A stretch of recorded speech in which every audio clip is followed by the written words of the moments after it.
Show. Get Robbed. Only on The Fan Upstate.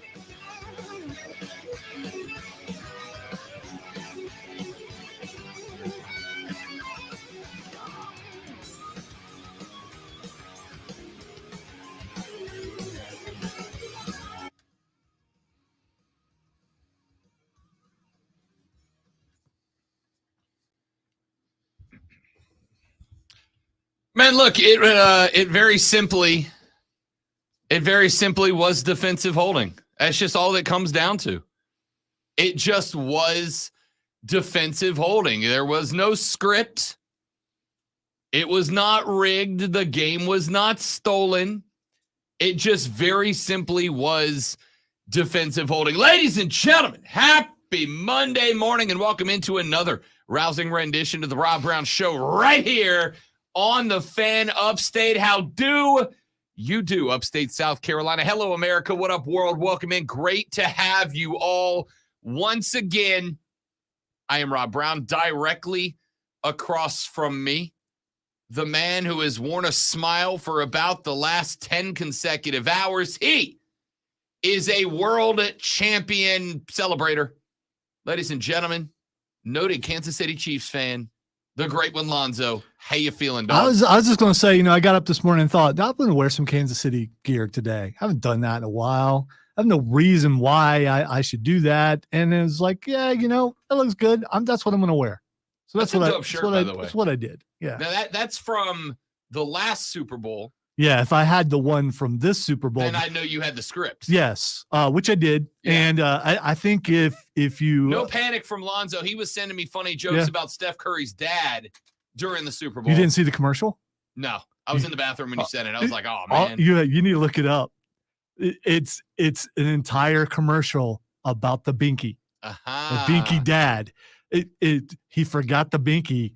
And ends up with police escorts and people with signs on the side of the road. And they said binky at least 35 times in the commercial.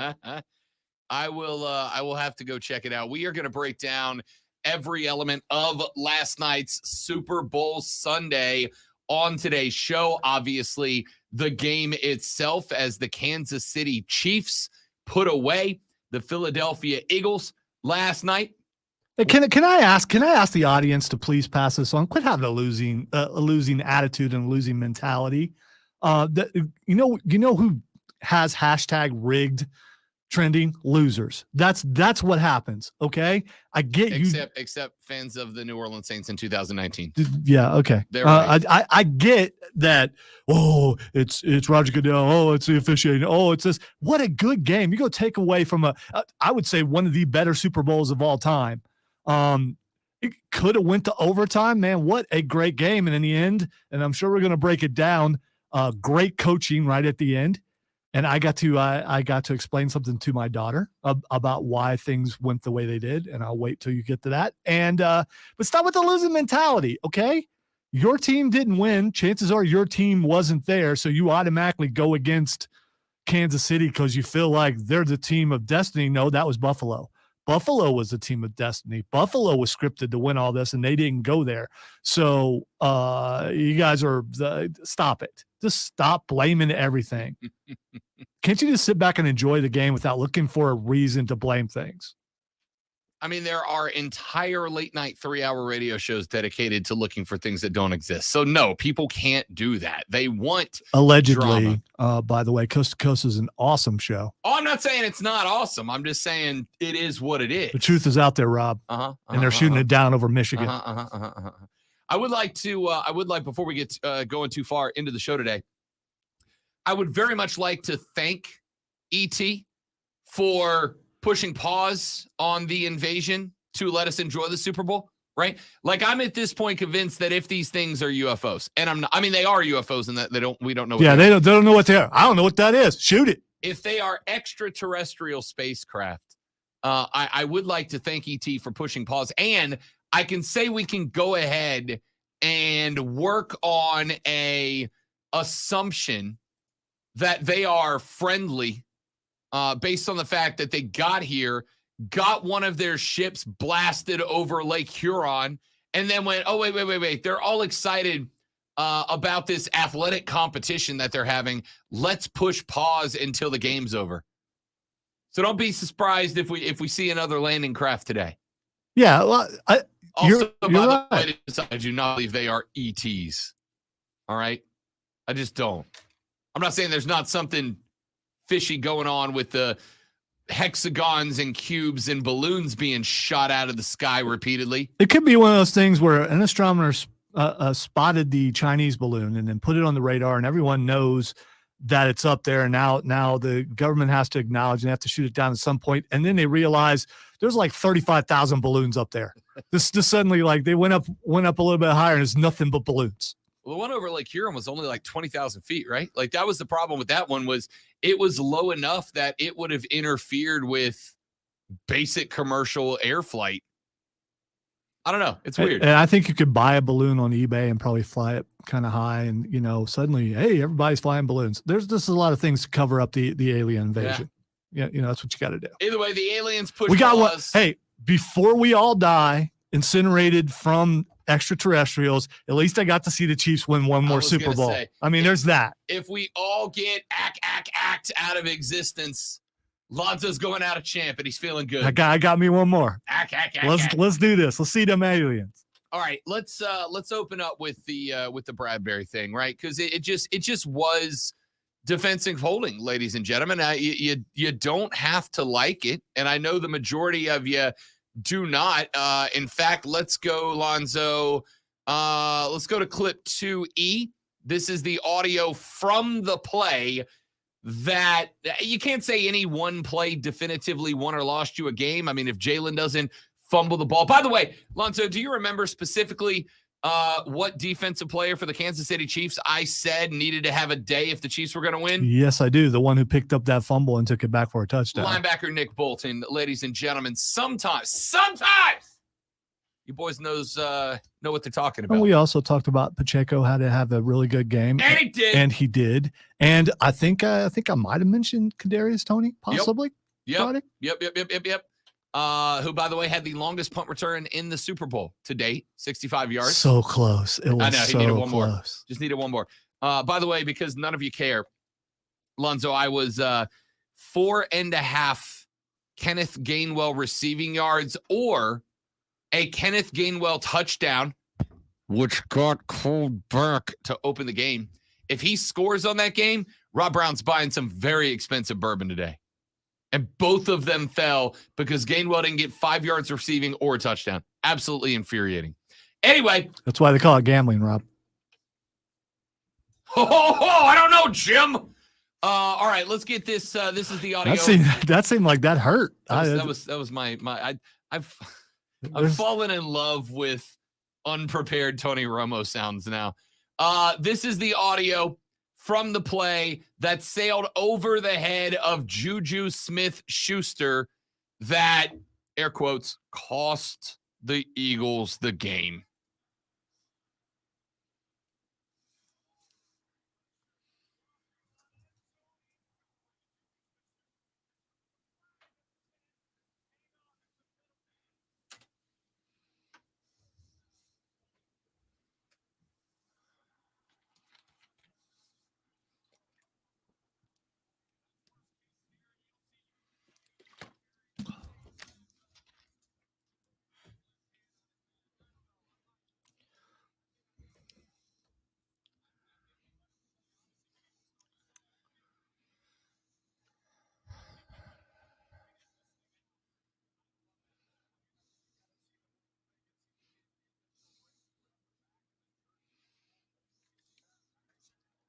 Yeah, it's not that tough. So people are looking at the left hand. They're not looking at the right hand right at the beginning of the play when he actually grabs. If you watch the entire play, the left hand's obvious when he comes around the side, but he actually pulls before that. And that's when Pereira said you need to go back because they started like right at the edge of that to show the other part. And Bradbury said, yeah, I held him. Yeah. James Bradbury said in the locker room afterwards, he was like, yeah, it was a hold. I thought they would let it slide, right? You know why? Because there was an obvious play earlier in the game when they did let it slide, and Greg Olsen was complaining about that too. That was an obvious hold and everything. And you could say, was it a makeup call? Why didn't they call it? Why did they let it go there, and why did they call it there? Hey, Reffing is part of it, and no, it's not scripted. And yes, he held. Texture says it was holding or PI, but I don't think the call was consistent with how they called the rest of the game. I feel like they were letting them play, then hit that big call late in the game. Great game. Congratulations, Chiefs. I think that first off, I would ask you, and I know that it's hard to be specific when you're talking about a full 60-minute game, but if I asked you, because I've seen that like 15 times so far just this morning, I have heard they didn't call that the rest of the game. Perfect. Lonzo just brought up one example, and I honestly don't remember where it came from. And listen, I don't know why it wasn't called. I don't know if it was because it wasn't seen. I don't know if it was because they just said it was away from the ball. The pass wasn't going to go that direction. Oh, no, the one earlier that I'm talking about specifically, he full on grabbed a hold of them. It was obvious. Everyone could see it, and Greg Olson was talking about it. And I get the inconsistencies, but that's human beings being that way, unfortunately. It was a hold. And you can say, well, that cost him. No, it didn't. What was the score at the time? Yeah, it was.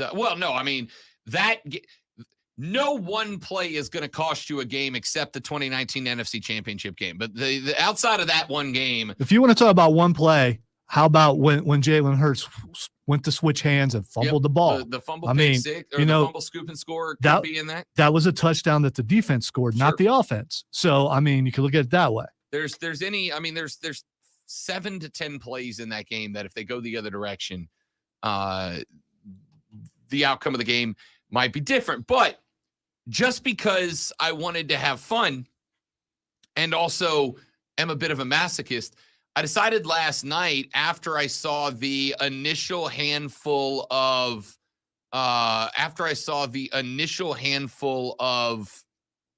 tweets about it, I saw people start talking about, well, it was inside of 5 yards. It was inside of 5 yards. And I've come to the conclusion that a lot of you guys, and I'm not saying this disrespectfully, but a lot of you guys necessarily don't understand what the 5-yard rule looks like, right? So I went and I pulled up the actual rules about all of this because I wanted to see what the NFL's rules were. So I went to, by the way, a website you can see the entire NFL rulebook, operations.nfl.com/the-rules/. Does it have the secret rule book? You know, the one where no, the script's on a different page. Okay. All right. The script's on a different page. Within the area 5 yards beyond the line of scrimmage, a defensive player may, they actually use the word chuck, which I find hysterical. Within the area 5 yards beyond the line of scrimmage, a defensive player may chuck an eligible receiver in front of him. The defender is allowed to maintain continuous and unbroken contact within the 5-yard zone so long as the receiver is not moved beyond a point that is even with the defender. So it is not just 5 yards free for all, right? It is 5 yards to make and maintain consistent and unbroken contact. So if you get into a receiver in that 5-yard box and that receiver is able to hit you with a swim move and break free of you, or I don't know, run inside, shift back to the outside and break contact, you now lose the right to contact within the 5-yard box. Within that 5-yard zone, if the player who receives the snap remains in the pocket, if the quarterback stays in the pocket with the ball, a defender may not make original contact in the back of a receiver, nor may he maintain contact after the receiver has moved beyond a point that is even with the defender. So it is technically not even. I mean, it is within 5 yards, but once the wide receiver, gets even with the defender, right? They are foot to foot racing down the field. Contact has to be broken. That's what happened, right? Juju broke right, cut back to the left. Contact was made when he broke back to the left. Bradbury lost that contact. The right hand then tugged the jersey. The left hand came around the outside and got him on the back left of the hip. And then Juju beat him. And before you hit me on the text line at 71307 but Rob, the ball was uncatchable. The ball may not have been uncatchable if Juju Smith-Schuster was not held up at the line of scrimmage, right? Like that's the reason that call got made. If Juju doesn't get held by Bradbury, perhaps he's able to get to the back of the end zone. He might have to lay out for it, but maybe make a snag. It was a tough call in a tough spot, right? You wanted to see the game end as dramatically as possible if you are anybody except a Chiefs fan. You wanted a dramatic ending because it was such a damn good football game. But at the end of the day, whether there were missed calls earlier in the game or not, that was a textbook at the line of scrimmage defensive holding. This is not, oh, it was scripted. This is not, oh, it was rigged. This was very simple. The defensive player who admitted it after the game made a mistake, got beat by Juju on the cut, grabbed him as he ran by, and got flagged for it. I cannot answer. I will not answer what happened earlier in the game. I cannot and will not answer any other missed DI or DH calls that were made or not made at the line of scrimmage. All I can tell you was if it is a foul with one game left or one half left or one quarter left or one drive left or 1 second left, then it is a foul. I am so sick of hearing you can't call a penalty in that moment. Yes, you can. Is there time on the clock, and is the game still being played? You don't suddenly let things go. Like if it gets, I put this up as kind of a sarcastic response on Twitter last night. Put yourself in this spot. There are 30 seconds left in the game. It is 3rd and 6. The snap to the quarterback. And then Motorhead starts playing on the radio. The linebacker runs and puts a Goldberg spear on the left guard. After he spears the left guard, the cornerback runs through, kicks the quarterback in the stomach, and pedigrees him down into the turf. Are you then going to go, oh, you can't call that in that moment, right? You got to let the boys play. No, a foul is a foul. Does he woo while he's, I mean, you need it's a pedigree, man. Yeah, I know, but you can still woo too. You missed it. You were answering the phone. I got Motorhead playing on the speakers right now. Oh, okay. All right. We're good. Time to play the game. Are you gonna feel the same way, or are you gonna say, "Well, okay, if it's a penalty"? The people with that mentality, who believe and probably bet on Philadelphia, like everyone seemed to do, and right away because the Chiefs have a chance to do something, they're gonna hate them because they've been successful so many years in a row. That's fine, but if you have that mentality, you're gonna find something. You're gonna find a reason. Oh, they lost because of this. They lost because in the end. The Chiefs won. They just did.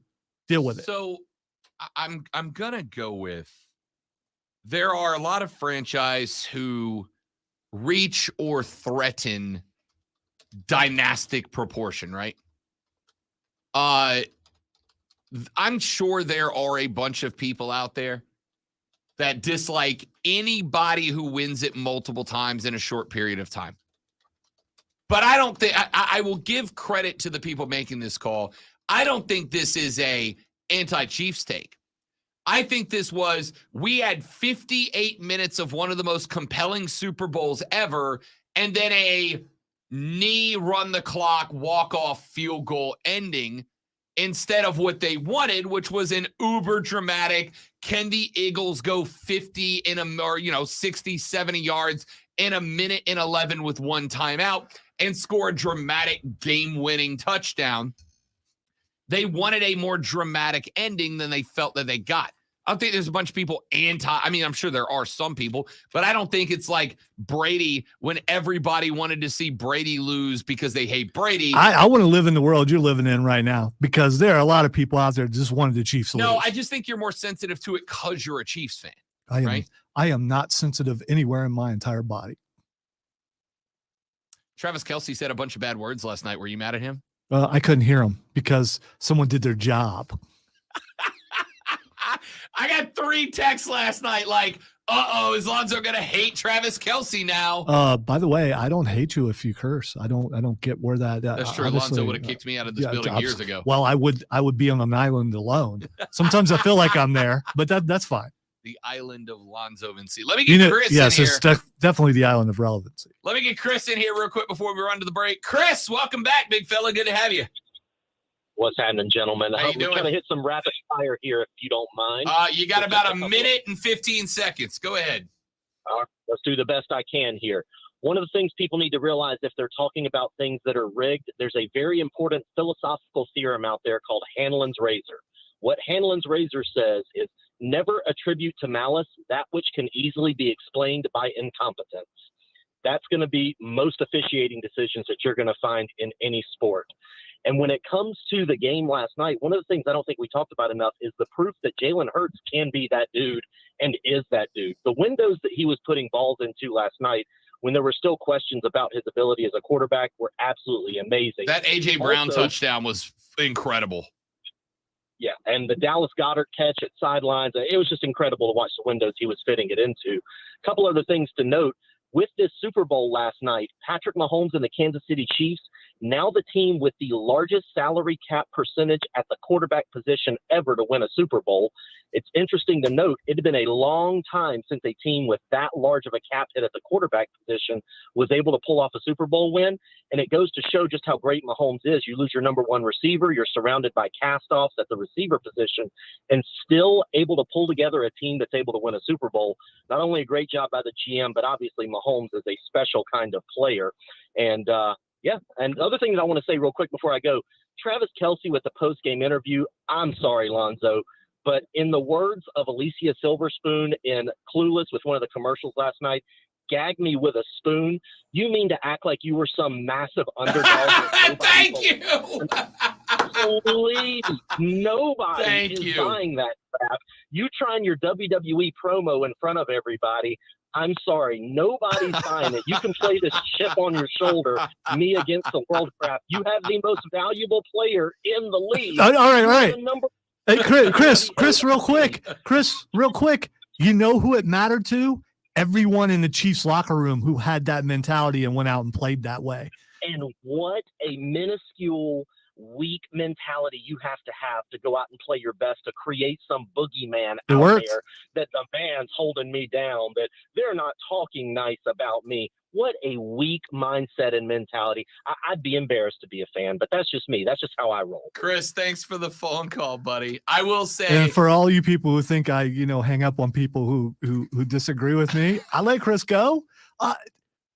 Just said Chris go. Dude. Anyway, so what it comes down to is, did you see the pregame show for Fox? They all picked Philadelphia, and Terry Bradshaw was like, "No, I can't. I should change my pick right now because every time they all pick the same team, the opposite team wins." I don't know anybody who picked Kansas City, and all the things that. So what would that mean if no one picks you? What's that make you, Rob? And if Vegas has another team pick to win, what's that make you, Rob? I'm just there's a word for it. There's a word for it. As a betting man and a pure professional, I believe it is underdog. There we go. So what did Travis Kelce say that was inaccurate? Other than Chiefs Kingdom, everybody else picked Philadelphia. What he said was, and by the way, but he didn't say jabroni. I'm still upset about that. I thought he was going to rock with some jabroni because he said something that has since and I hope she doesn't take it the wrong way, started dating a girl that grew up in Anderson.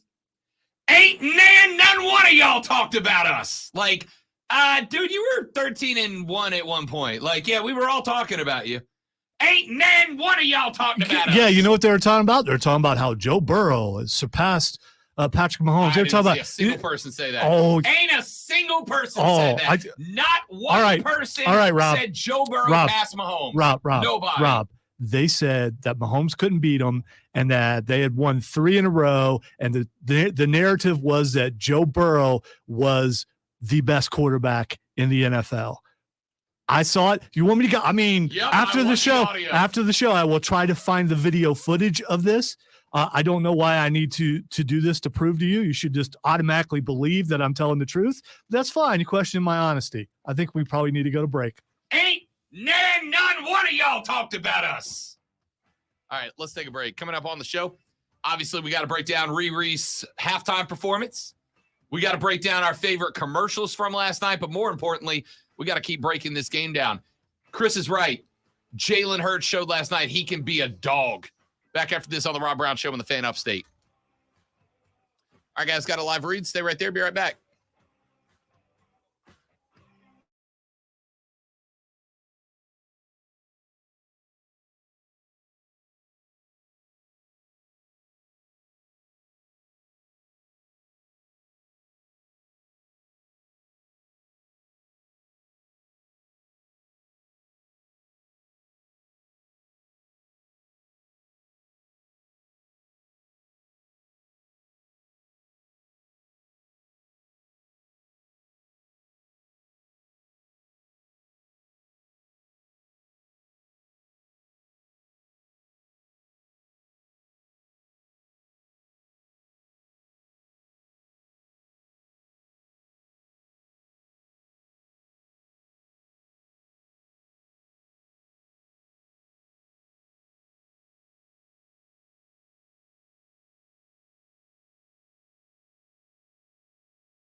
The Rob Brown Show's on your radio. It is the Fan Upstate.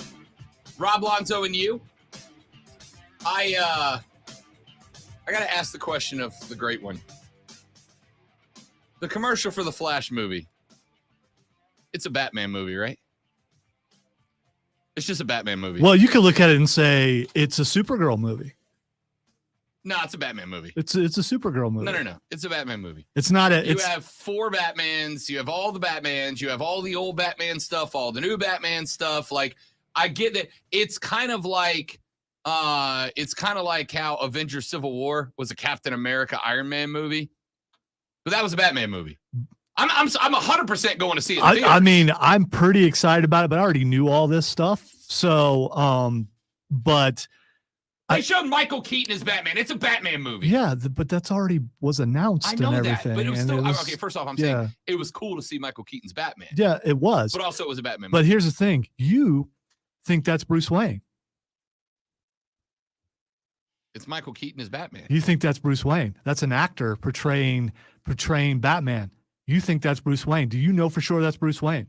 No, because in Flashpoint, that's not Bruce Wayne. You know who it is? That's Thomas Wayne, and you don't know that that's not Thomas Wayne. You're diving 15 levels past the level that I'm at. The level that I'm at is this movie is called Flash. It's a Batman movie. It's with all the Batmans. This is the way. No one's going to see that movie for the Flash. We're all going to see it for Batman. I'm going to see what Flashpoint does. It messes everything. We're going to see a lot of things. We don't know that we don't know how much Batman we're actually going to see. But I'm telling you that in Flashpoint, that is not Bruce Wayne. That's all fine. That's all well and good. You and I can have. And this no. This is going to make some people mad. And I'm not saying for sure it happens. If they go there and it's Thomas Wayne and not Bruce Wayne. Well, why is his name changed? Because he's Bruce Wayne's dad, and Bruce Wayne's dead in that continuity unless they change it. I am standing. Wait do you see who the Joker is if they stick with it? I am standing ankle deep in the pool, and you are 15 miles out in the Pacific. Deontay's with me on the stream. That's fine. Again, I understand. Okay, are you going for the Flash? I'm going for the reset. Are you going for the nobody's going to see the okay, let me rephrase that. The overwhelming majority of people saw that ad and went, yo, dope multi-Batman movie, I'm in. And then we're like, why is it called Flashpoint? Here's the other thing, Rob. You know, there are people out there who didn't know Michael Keaton played Batman. There are people out there who are like, okay, who's the old guy? That's not Batman. Again, so as excited as you're getting, which I don't blame you. And my other question for you is, how many superhero movies do I not go see? So you can't. Okay, you're a bad example. The point is, I'm always a bad example. That's a Batman movie. All right, we'll see. It's a Batman movie. You know what? Even if it was, who cares? But it's not. Oh no, it's not. For the record, I'm only going to see it because it's a Batman. You know what movie. it is? This is a General Zod movie. No. Yeah. General Zod is supposed to be dead, but he was in the trailer, and in a certain continuity, Zod is ruling over everything. So it's a General Zod movie. It's not a Batman movie. It's a Batman movie. All right. Jalen Hurts last night, 27 of 38, 304 yards, 1 touchdown, was sacked twice for a loss of 2 yards in total. Zoe, you guys had Jalen Hurts dead to rights behind the line of scrimmage about 6 times. And he just would not let you get him. On top of that, for a guy who is a running quarterback, Jalen Hurts dropped a couple of bleeping dimes last night. The A.J. Brown touchdown, the up over the top catch on the sideline to Goddard. Jalen Hurts is arguably my favorite story of the NFL season, because after last year, it was all about how this dude ain't got it. This dude can't do it. This dude's not going to be able to pull it off. And then, by the way, I forgot that he also ran for the other 3 touchdowns. See, before Chris mentioned it, good call, Chris. By the way, I was very excited about when we actually got to Jalen Hurts, because I've been a Jalen Hurts fan. I thought he got treated wrong in Alabama. And I thought he redeemed himself when he went to Oklahoma. And all the talk is, well, he can't be this, he can't be that. I hate when people decide someone cannot succeed and they tell them they can't succeed, but I love when they go out and they do that. Yeah, they lost last night, but he proved what a precise quarterback. You can say that the most precise quarterback is in Miami. The one last night for Philadelphia looked pretty precise. He was hitting windows that most quarterbacks could not hit, and it was an amazing performance by Jalen Hurts. Yeah, they fell short, but he looked good. He looked really good. I didn't expect him to. Like I said, I've been a fan of his, especially once he got benched in Alabama, because I thought he got a raw deal. I love it when someone proves people wrong, when people say you can't do this, and then you do. Jalen Hurts last night did everything right with the exception of the fumble return. And even that, by the way, even that was, and I do my best not to put blame on offensive linemen because they never get enough credit when they do a great job. So I hate heaping blame on. Kansas City brought a 5-man blitz. And remember on Friday, I gave you my list of X factors, and one of them was Nick Bolton. I said Nick Bolton has got to help create pressure, but he's also got to help set edges, right? He can't let running backs or receivers out of the backfield get across his face, but still has to create up the field pressure. Kansas City brought a 5-man blitz on that play. One extra guy.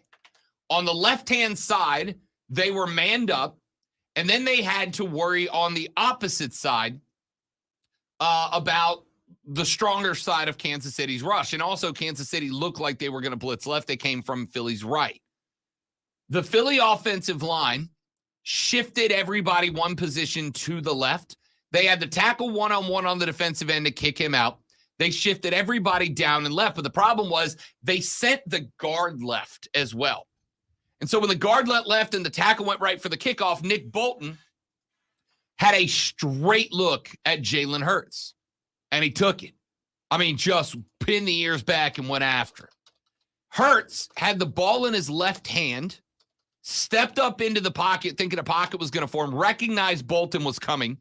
As Bolton was getting to the line of scrimmage, Jalen went to shift the ball from his left hand to his right hand, and I don't know if he just blew the transition or if Bolton got a hand in there and was able to knock it out or what happened, but the ball hits the turf.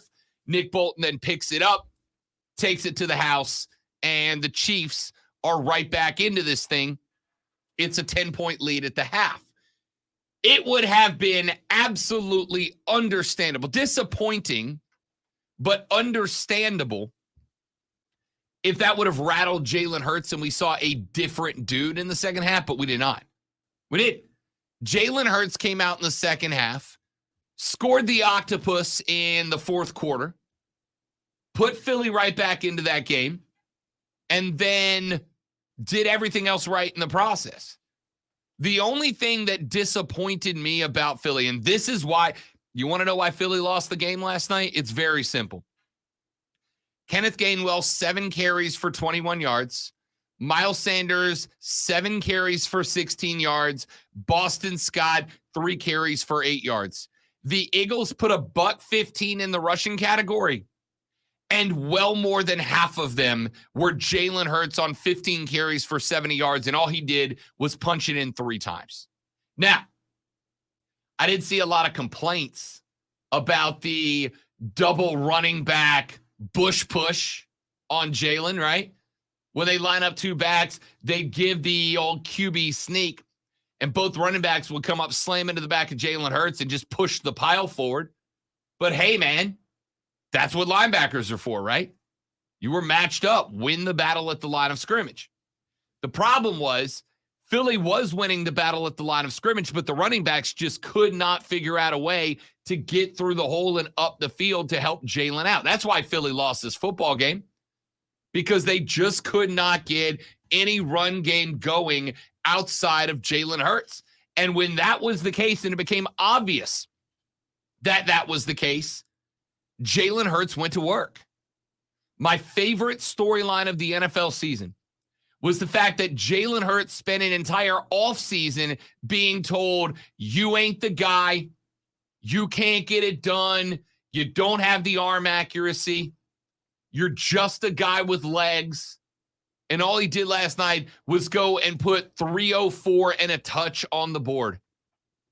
I love that redemption arc for Jalen. And Brandon just popped in and said Jalen and the Eagles will be back in that game at least 2 more times in the next 7 years. Nobody wants Mahomes out there angry to win his second after losing in his last 2. Kansas City was more ready than the Eagles because they, that team of men, have been there before. And Jalen Sirianni and the Eagles just got there. Experience counts. And that's exactly what I said. In fact, I put out, again, alongside my X factors, I put out my biggest variables of the game.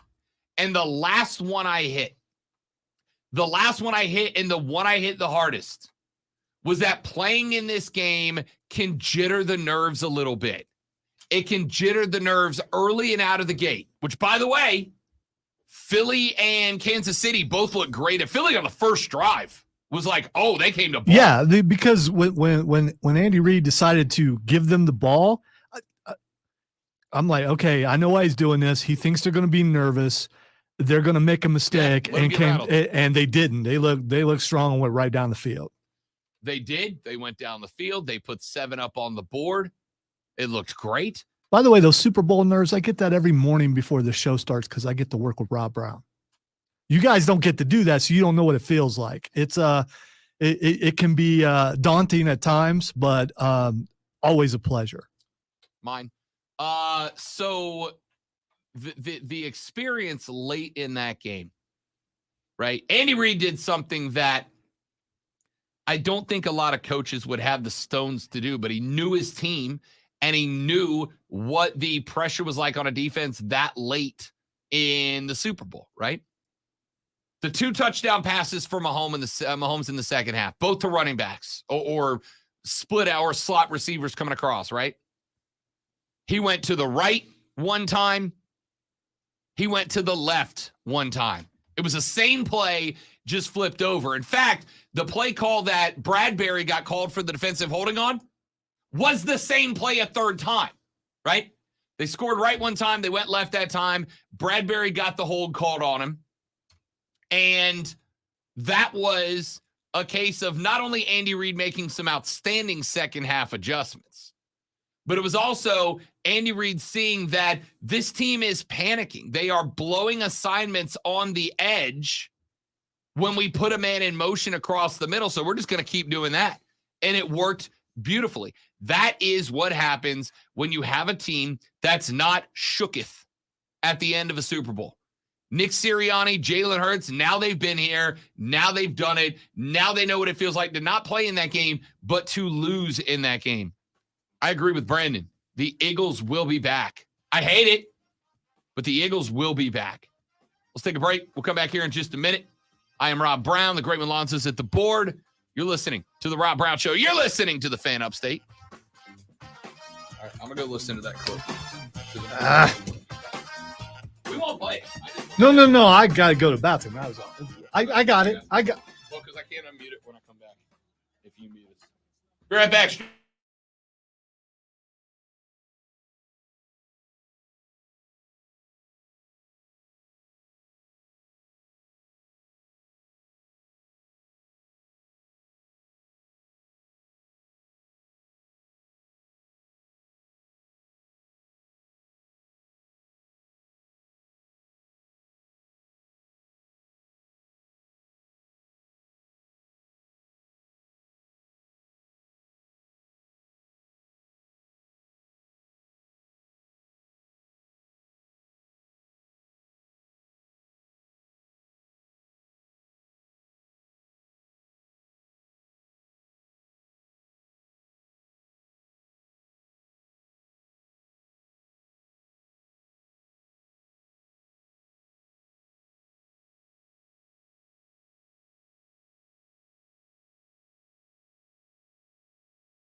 All right, ladies and gentlemen, we are back.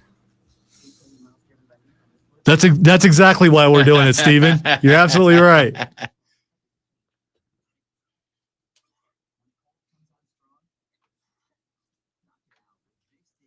Don't call me Two-Face Kevin. You came in complimenting me, and now all you've done is criticize me for the last 5 or 6 posts.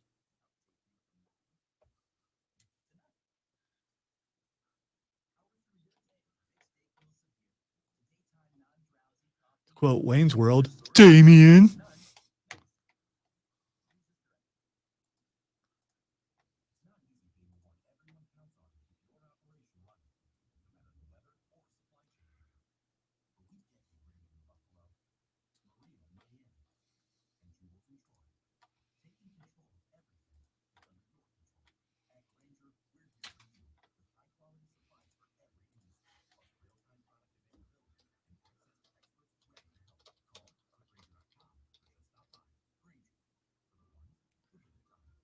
You think the one dude we had in the studio the other day was at the Super Bowl?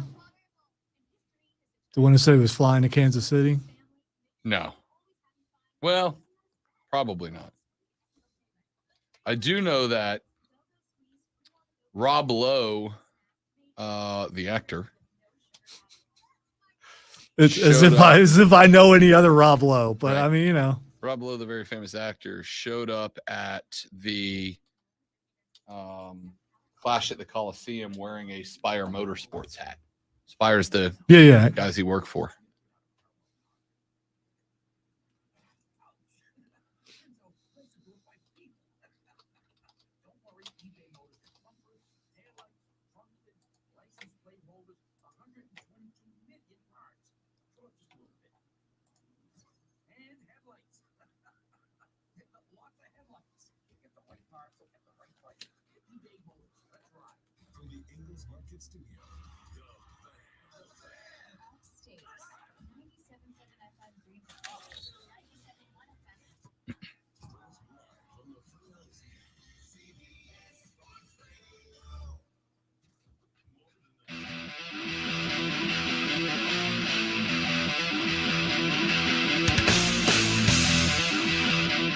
I don't often revel in the pain and suffering of other fan bases. In fact, more often than not, I am sympathetic to the pain and suffering of other sports fans. Why?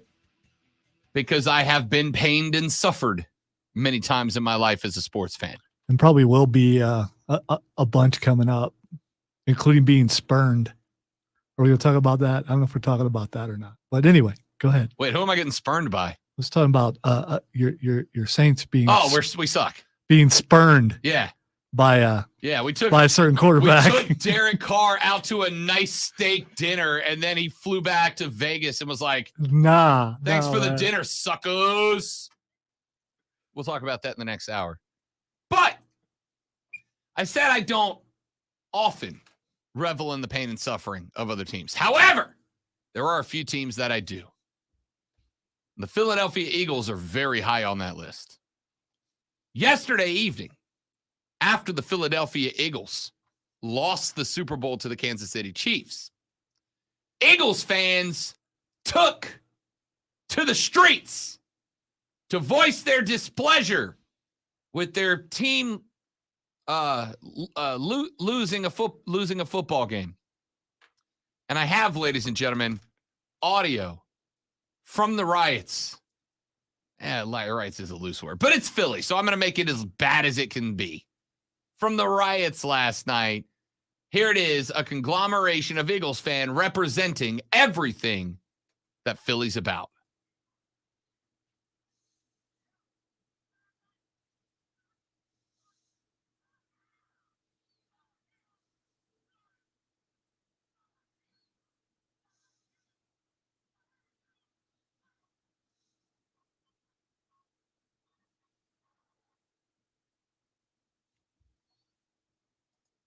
There it was. Philadelphia Eagles fans in public, ladies and gentlemen. A Rob Brown edit. I hope that last little bit didn't trigger something, because that was should have stopped that a little bit earlier. We get engineers coming in here. I'm pointing at you. What did y'all do? Just play the sound clip again. I'm going to disavow all knowledge like there's not proof all around me. Philly fans, ladies and gentlemen, doing what Philly fans do. Incredible. Flipping cars in their own city because their football team didn't win. Gotta love them. Did they actually do that? Did they catch anything on fire? I didn't look to see. I don't know.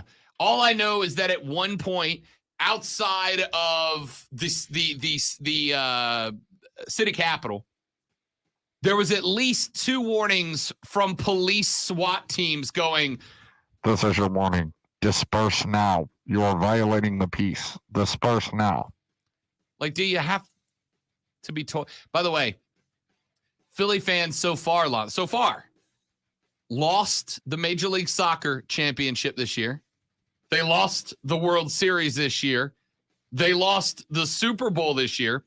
Now, if we can only get the Flyers to lose the Stanley Cup, Philadelphia might burn itself to the ground. Hour number 2 includes some Derek Carr news and notes. We'll break down Rihanna's halftime show. Lonzo and I are going to butt heads on that. And a whole lot more. Stick around. Don't go anywhere. The Rob Brown Show's on your radio. This is the Fan Upstate, y'all.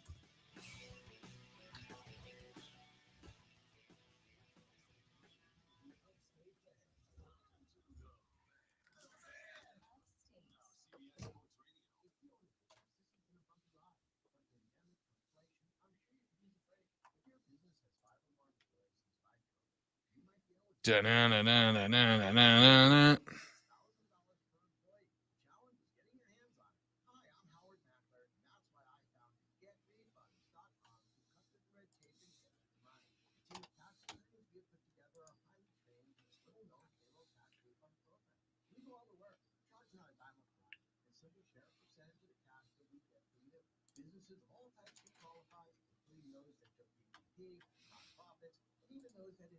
By the way, Joseph, I don't know if you're still watching. Your suggestion of how to get the ranch to stick to the wings was spot on with the olive oil.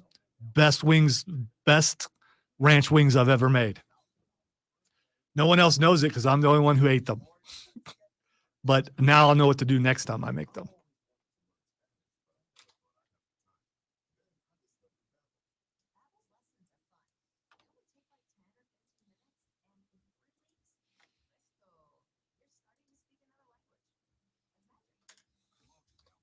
What'd you eat last night?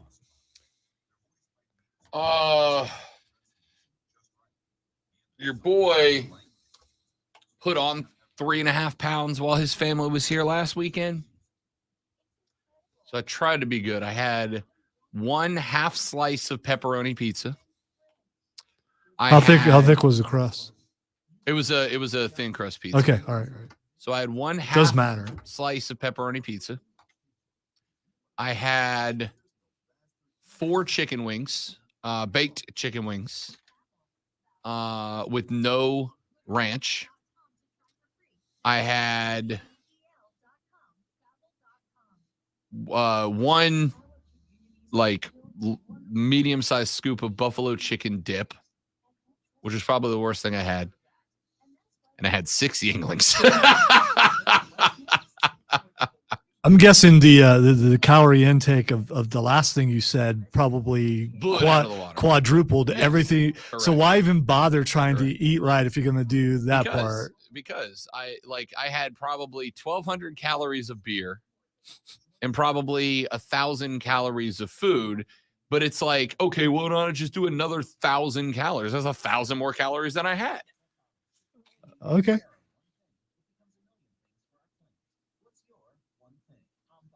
You'll notice there's no energy drink today. It's water. We'll see what happens tomorrow. No, I'm going when we get done here. I'm going to the Walmart in Greer to pick up another. Oh, now you just told everybody where you're going to be. See me? Yeah, you're right. It doesn't bother you. So you're right.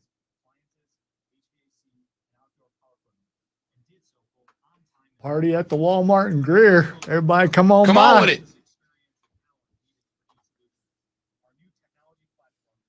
There were 85 calories. Joey B was at the party. There were 85 calorie Mick Ultra Golds in the cooler. My 6 beers were only 510. How many calories are in Yingling? Let's find out. How many calories Rob drank last night? Kevin, let me just say this. Martha Stewart wishes she had my hair. Plus, I think hers might be a wig. I'm just guessing. I'm guessing that's a wig. I drank 840 calories in beer. That's not awful. It's not good, but it's not awful. Admittedly, I ate a little more than what I usually do, but I usually consume about 300 calories per meal. And so, I mean. How many? 300? Yes. Really? Yes. I feel like that would not fill me up. Like, I know you're not based your fullness on how many calories you ate, but like, right. I have seen very few things that are 300 calories that I'm like, that's a meal. 6-inch sub from Subway. So there are things out there. You can have, 3 cups of stir fry is only 150 calories. But I want the meat in there. Right. That's why I said 3 cups. Yeah. So then you got room for some meat. I will tell you what I found the other day at Aldi. I found buffalo stems, chicken. because that's all I ever find at Aldi. Go ahead. I found frozen buffalo chicken meatballs, right? They're processed chicken meatballs, but you can have like 20 meatballs. And I mean, they're decent size, but like 20 meatballs and it's like 400 calories or something like that. So like 4 days in a row, I've eaten buffalo chicken meatballs for a snack.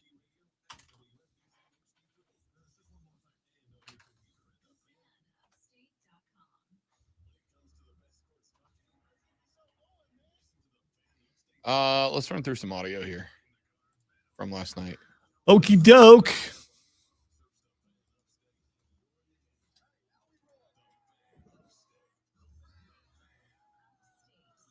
Oh, baby. That's a lot of blue, Orlovsky. Yeah, Kevin, you need to go home and watch that on the big TV. You don't need that little TV stuff, no matter how good the food is.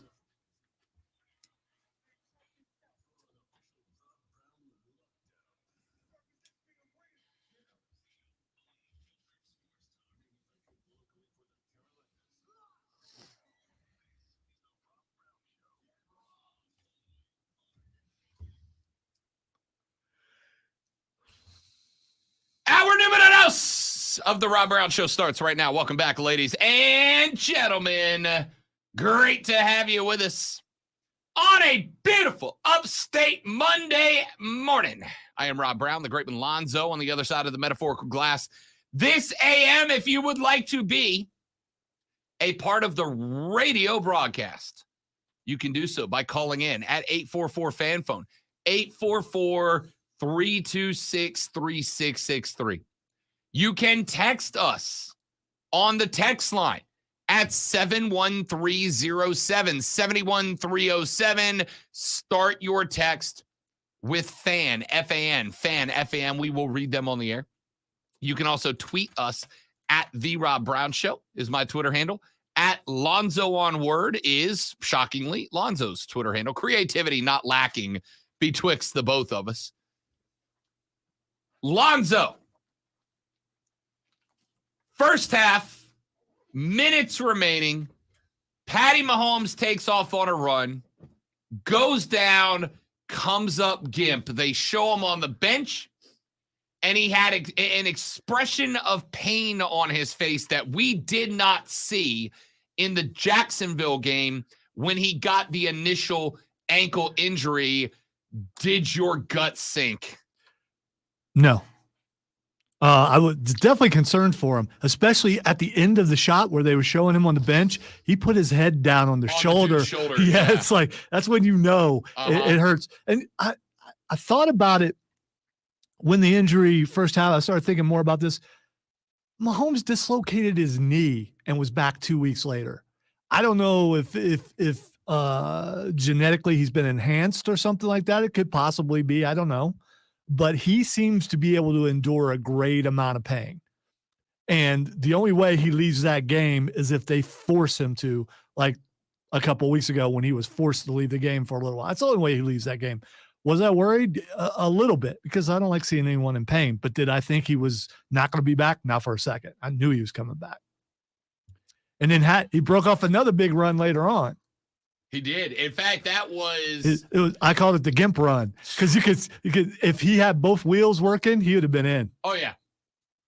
And that was a this is the Super Bowl run, right? Like, I don't think he makes that run in week 14. I think he goes down if it's week 14. But this is the Super Bowl, and he ran like this is the Super Bowl. It was a stellar effort from Patrick Mahomes. Perfect place to put it, because no one's expecting him to do it, because they didn't, especially after him getting hurt early on again. Like, there's no way he's running. You know, that defense is thinking he is not going to run. Oh yeah, and ran with some speed. Just, you ever have to just kick off that one leg because the other leg is not working really well? You could tell he was doing that, and to gain that many yards. And I'm saying the whole time, go down, just go down, and he didn't.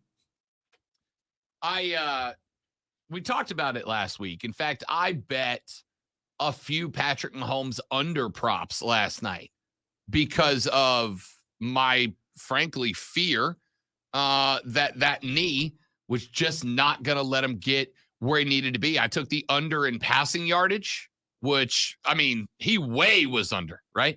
It was 293.5. He went for 182. Nailed that under.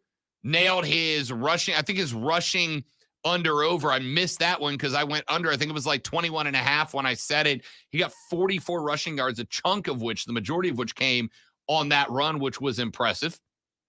Again, we both, as far as I am concerned, both of these quarterbacks, Lonzo, Jalen Hurts and Patrick Mahomes last night, both of them deserve, in my opinion, to be praised relentlessly for what they did. Nobody thought, myself included, that Jalen Hurts was going for up over 300 and Mahomes on one wheel. Like, my concern was compensation, right? Like, if you can't, it's like you've heard the interviews with any running back in the past that's had an ACL or MCL or PCL pop. They tell you, like, even if it heals up right, there's always that little part of the back of your brain going, it's not 100%, dude. It's not 100%. And when you can't put 100% onto that weight, you got to put that percentage somewhere else. And so you end up leaning the other direction, and it puts the other leg at risk of injury. I was concerned about that. And while Patrick Mahomes had spots in the game where clearly his mobility was more limited than you would have expected it to be, dude came out of the locker room with whatever pills or injections they gave him back there, maybe. And in the second I think it was Mr. Miyagi, but anyway. Whatever they did to Mahomes' leg when he came out in the second half, dude gutted it out, right? I have said many times, like, if a quarterback wins the MVP award, I'm going back to watch the game for the offensive lineman, because I'm a fine offensive lineman that gets the Rob Brown fat guy MVP of the night. And there were 2 or 3 Chiefs O-linemen that deserved it. But what Mahomes did on one leg last night, especially after getting re-injured late in the first half, dude, it was a special performance. The numbers aren't necessarily, I mean, he had 3 touchdown passes. The 182 on 21 of 27 doesn't necessarily blow you away, but he also had 44 yards rushing on a busted wheel. What you saw out of both of these quarterbacks last night were absolutely special performances. You know, and they mentioned last night, I don't think there was this much attention to it. There should have been that Jalen Hurts was coming off of an injury also and throwing the way he was. I am a little bit worried about maybe Mahomes doing some permanent damage playing on, but you got to believe the trainers wouldn't let him play if there was a chance that he could mess himself up for years to come. I don't know, man. It's the Super Bowl, right? You talked about the offensive lineman. I do have a question for you. Some people will get this, some people won't. Who has a bigger head, Creed Humphrey or Otis? Because Creed Humphrey's got a big head, dude. Oh yeah. This coming from someone who appreciates that. Someone who got made fun of by Gunther before we even did the interview. He went to put Lonzo's headset on and they were wrapped around it like they were in orbit. It was pretty spectacular. And I looked at him and I said, "Hey, I did it off my head." He was laughing. So, I mean. Let me grab clip. We played you the audio of the penalty earlier. Let me grab you clip 2G. This is Samari Rolle, former All-Pro cornerback at the National Football League level, one of the best to do it in a very long time. Samari Rolle was on the Team 33 pod and broke down the penalty against James Bradberry at the end of the game that gave Kansas City not just the first down, but the ability to kneel down and take the field goal with 11 seconds left instead of having to kick it with a $1.19. Samari Rolle broke down his thoughts on that holding penalty.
Samari Rolle.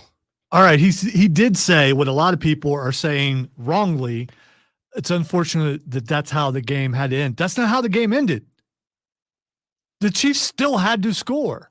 And supposedly that was going to be a problem, and it was a problem in the first half. But Philadelphia has a really good defense. That's what was talked about going into this. Philadelphia's defense could have stepped up and stopped them from in the end, it comes down to, yes, I know some people are still going to be upset about do you recall, other than your favorite play that ever happened for the New Orleans Saints, a play being looked over this much? Yes! Yes, I do! I said other than that 2019 NFC Championship game. I said other than that play. There is nothing other than that game. Nothing other than that game. Anyway, again, Bradberry said it was holding. Carl Sheffers, the head official, came out and explained it at point blank. But Rob, it messed with the game. I don't care that the player said he did it. It doesn't matter. That doesn't. It wasn't supposed to happen. Something needs to be done. Something needs to be fixed. Okay, how are you going to fix it? I mean, again, like with that particular, I'm fine. Refs are in the Chiefs' pocket.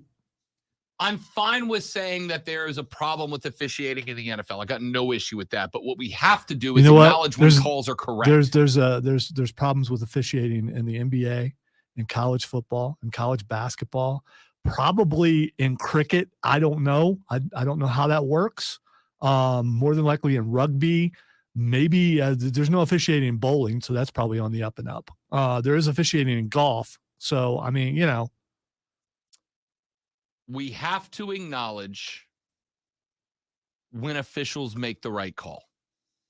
And while I understand that you wanted more drama, you would have liked to have seen maybe a field goal to take it overtime.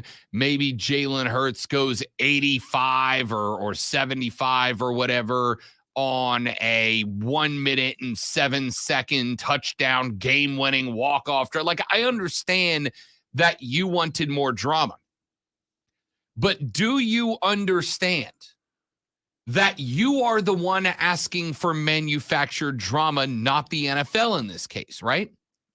You are the one that is asking for a scripted, dramatic ending. Oh, if they don't call the hold there, maybe it's a more okay, that's fine. But you understand that by letter of the law definition, it was a hold. The guy who did the hold said it was a hold. The guy who got held said it was a hold. The official who called it said it was a hold. All-pro cornerback Samari Roll just said it was a hold, right? Everyone, with a couple of rare exceptions, that has any level of know-how of the actual rule book is pointing out this is a hold. By definition, this is a hold. So you are ultimately the one that is asking for a scripted, manufactured finish to the game. Not the refs, not the NFL, not the chefs. The only ones trying to rig the game are the ones of you saying they should not have called that penalty because it made the game less exciting. Guys, if there are 60 minutes or 60 seconds left in the game, that's a hold. If we have kicked the game off and not yet blown the final whistle, that's a hold. So if you're mad about the hold because of the spot it cats one I hear all the time, you can't call a penalty in that spot. Why not? Why not? Because you want more manufactured drama. That game gave us 57 and a half minutes of excellent football. 57 and a half minutes. If that play happens at the end of the second half, or excuse me, the first half. If that play happens at the end of the first half, and the same situation plays out, they call that a hold, Kansas City gets a first down, the clock goes down, they kick a field goal to end halftime, and they walk out. Are any of you calling in today fired up about the call? No. If that play was the way the first half ended, I wouldn't hear a word out of y'all about it. But because you wanted manufactured drama, you want to ignore the rule book as written. And by the way, Lonzo's a Chiefs fan. I'm not. I had Philly picked. Most of my bets were pro Philly. I had Philly covering the spread, right? It would have helped me. I would have made some money last night. If Kansas City kicked the go-ahead field goal with $1:11 left instead of 11, and Philadelphia got the opportunity to either go tie it or win it outright, it would have helped me. I'd have made more money. But at the end of the day, the call was correct to the letter of the law. And while it sucked that it kind of, yes, it did kind of take the air out of a game that had been full from start to finish, don't hold, right? You can't make that call. Yes, you can, because that was the right call. I am down to absolutely boat on NFL officials at every possible chance. It's one of my favorite things to do. I am down to mock NFL refs. But if we want the officiating to get better, we also have to point out when they did it right, not just when it went wrong. All right. Did they get it right on the fumble for a touchdown that was called back? Yes. Did they get it right? Yeah. Okay. Why are people not talking about that? They got that one right? Yeah, They because when it happened, I was like, yeah, but he didn't take that third step. Yep. They didn't make that football move. Yep. They got that call absolutely correct as well. Would that have increased the drama in the game? Oh, for sure. Oh, yeah. Oh, yeah. But officials don't officiate based on drama level in the Super Bowl. They officiate based on what the players do. And that was a call. That was a call. Hudson says they called it on a pass that Juju Smith-Schuster never would have gotten to. You don't know that, dude. You don't know that, right? If he doesn't get if he doesn't get held, and he can plant that left foot, turn up the field, and turn on the Juju Jets to the back of the end zone. You don't know he can't lay out and make that snag. If Mahomes sails that thing 10 levels deep behind the end zone, yeah, fine, don't call it. Still a hole, but don't call it. That's fine. But you can't tell me for sure that Juju Smith-Schuster can't make a layout play on that football if he doesn't get held at the line. Bradbury himself said that's a hold. You are the ones looking for manufactured drama. Oh, they should have had a better ending. I thought it was a great ending.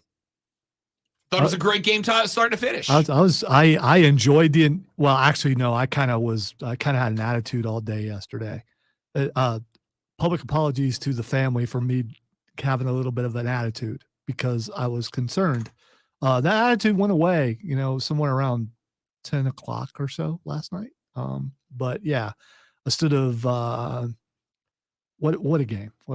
I just it really was. And if it would have went to overtime, it would have made it even better for a lot of people. And it very well could have done that.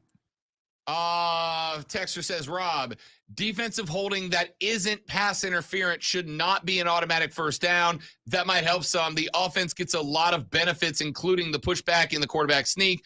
Maybe give some concessions to the defense who already can't do half of what defenses used to be able to do. The problem with that is that inside that initial 5-yard box, right? I gave you the actual written rule earlier. It has to be, you can initiate contact, but you can only initiate contact once. If the receiver breaks out of that contact, you can't do it again. Once they get to the 5-yard mark, you have to release that contact. And if the offensive player gets even with you on the football field, you have to release that contact. Bradbury broke 2 of those 3 things, right? 2 of those 3 things he did. So he actually technically broke the illegal contact rule multiple times, and they decided to label it a hold. The problem in that situation, if it's not an automatic first down, is if I get you into, 3rd and 15 and you send out a 5-wide spread with speeders, right? And you hold, if a guy gets by me in that 5-yard box, I'll just yank him by the back of the pants and hang on to him for a second, right? Give myself a chance to redo it and have better coverage on the next play. I get why the call is the call. But again, you're looking for manufactured drama so that you enjoy the game instead of letting the game be played and there be a clear-cut winner and loser. Texter said, Zoe is so wrong. It was a call on 3rd down that gave the Chiefs a first down with less than 2 minutes left and limited timeouts, allowing Kansas City to basically kneel and kick a chip shot field goal with less than 10 seconds left. So they wouldn't have went for it on 4th down and got it? You know that, Texter? You know they wouldn't have went for it on 4th down and got it? They would not have gone for it on 4th down. No chance. No chance they're risking not taking the lead inside of 2 minutes. On the other side, Sirianni is proof that video gamers sometimes become coaches. Yeah, Andy Reid's not a video gamer. Yeah, because how many times do you punt when you're playing Madden? Like, never. So, and that's what he was doing on the other side. Right. No one expected him to go for it on 4th, which is why Andy Reid probably would have went for it on the 4th. It's Super Bowl. That's the thing. Your speculation, you don't know. None of us know if he would have went for it on 4th or if they would have got it if they did. He wouldn't have gone for it on 4th. You don't know. I do. You don't know. Chance. Hey, we need to go back over the script because you're looking at it wrong. Oh, I read it upside down. Sorry. Texter said the refs missed like 4 false starts on the Eagles. I actually agree with that too. There were a couple of, I was like, is that not a false start? Like a couple of guys firing off the line quick. I actually agree with that. And again, I got no problem with you calling out when things are bad, when refs screw it up, and they did a few times. But I think we also got to recognize when things go right. And I think that was one of them. Cocky for a reason says there was also holding on the offensive line on that play that did not get called. Roger let that one go to fit the narrative. There it is. The narrative, the script. I certainly think that the NFL wants certain terms to win because they're more profitable. But man, you got to prove it to me that there's a narrative. You got to prove it to me there's a script. Texture said, Zoe, listen to Rob, the sports expert. I didn't text that into our own show, by the way. I wouldn't do that. He does get paid to talk sports, which means that, to some degree, he would be considered an expert in what he's doing. I mean, a professional. Yeah, but At least. a professional most times are experts in their field. A professional at least. Let's take a break. What else we got to come up? We talked about that. I got some audio from the Super Bowl for you. We still need to talk halftime We and gotta commercials. Get to the halftime show and the commercials. That's all coming up. What did you guys? I was going to ask what you guys thought about the halftime show, but if it's anything like my social media feed last night, half loved it, half hated it. That's not true. A third loved it, a third hated it, and a third were like, it's good. It's good. What group are you in? The third that loved it, the third that hated it, or the third that thought it was, it's pretty good. We'll talk Super Bowl halftime show and commercials. We'll continue breaking down the game itself. And in the third hour of the show, I will ask you, what sport are you diving into next? College basketball, pitchers and catchers report for baseball on Thursday. NASCAR, the Daytona 500 is Sunday. What sport are you diving headfirst into next? The Rob Brown Show rolls on. It is the Fan Upstate.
tissue in your joints, and she absolutely loves the results. How did you not watch that movie? Just never came across it. You owe it to yourself to find out about QC Kinetics and find out what they can do for you. No surgery, no drugs, no downtime. Discover QC Kinetics and learn more about natural biologic treatments with lasting results. Call QC Kinetics, 864-448-3772. That's 864-448-3772. Chris Jones' handle on Twitter is Stone Cold Jones. 864-448-3772. Inflation is ridiculous. Everything from gas prices, food, and vacations. At My Affordable Braces, we have and will continue to offer braces starting at just $39.95. With new Do you know any of the songs from the Loggins and Messina era? A few. I couldn't tell you off the top of my head, but a few. Mama Can't Dance and Daddy Can't. Isn't that was I think it is.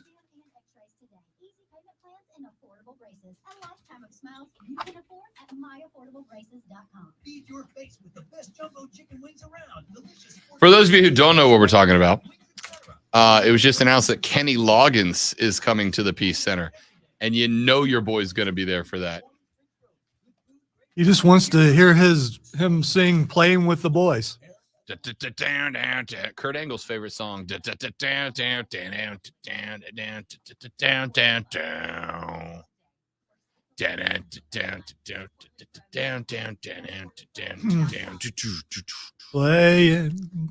with the boys.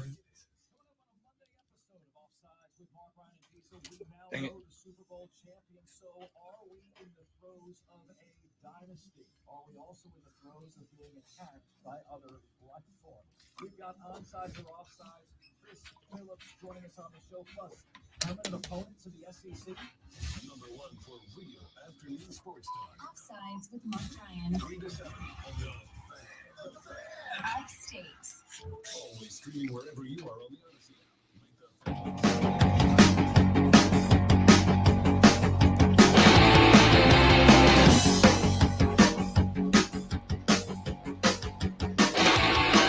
All right, so what was your problem with it, Lonzo?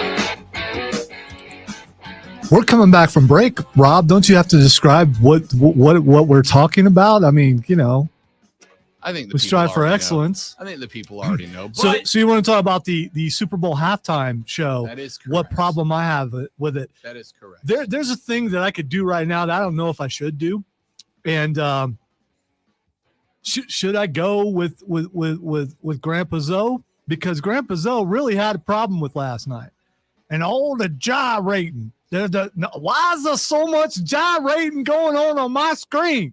So much simulated sexual content on my screen, and doing it where everyone can see it up on high risers. Sexual content up on high risers, so the people up in the top row can see the fornicating going on out in the middle of the arena. People grabbing things they shouldn't be grabbing, and just a lot of thrusting. There's so much thrusting. I don't even know if there was songs going on during the fornicating. The fornicating at the top of the arena. These daggum kids. They're gyrating and they're fornicating. I do. You ever wonder what would happen if someone came from, like 20 years ago through maybe some of these aliens are actually people visiting from, time machines. Someone jumped in a time machine from 20 years ago and they came back to last night and went, what? That's allowed now? Okay. Because 20 years ago, I'm pretty sure 20 years ago, they couldn't have got away with the stuff they were doing. I blame Justin Timberlake for a lot of it. I will say at one point I did have to ask my daughter, how many songs did she just do? Because it was the same beat. And she switched songs a couple times. I couldn't tell till she got to Umbrella and some of those other ones, which have a totally different beat than the ones that were all the same. And I get you put medleys together, but I don't think this is what it is. I think they went back in studio like, let's do a new song. I like this beat. Let's just use the same beat and put new lyrics over it. Again, I'm still being an old guy here to a degree. As far as her performance, it was okay. I mean, if you remove all the thrusting and fornicating going on, including hers, if you get rid of all that and just listen to it from a song perspective, It was okay. Was it the worst? No. Was it top 3, as some people were saying? No way. If you're going to go top 3 recently, you should go with last year's. Last year's so much better than this year's, although I think Eminem should have got a little more time. That's just me. I think it's so easy to compare to the best of all time, which is Prince. I don't care what you say. Prince was the best of all time. Michael Jackson, number 2. Stapleton killed it last night.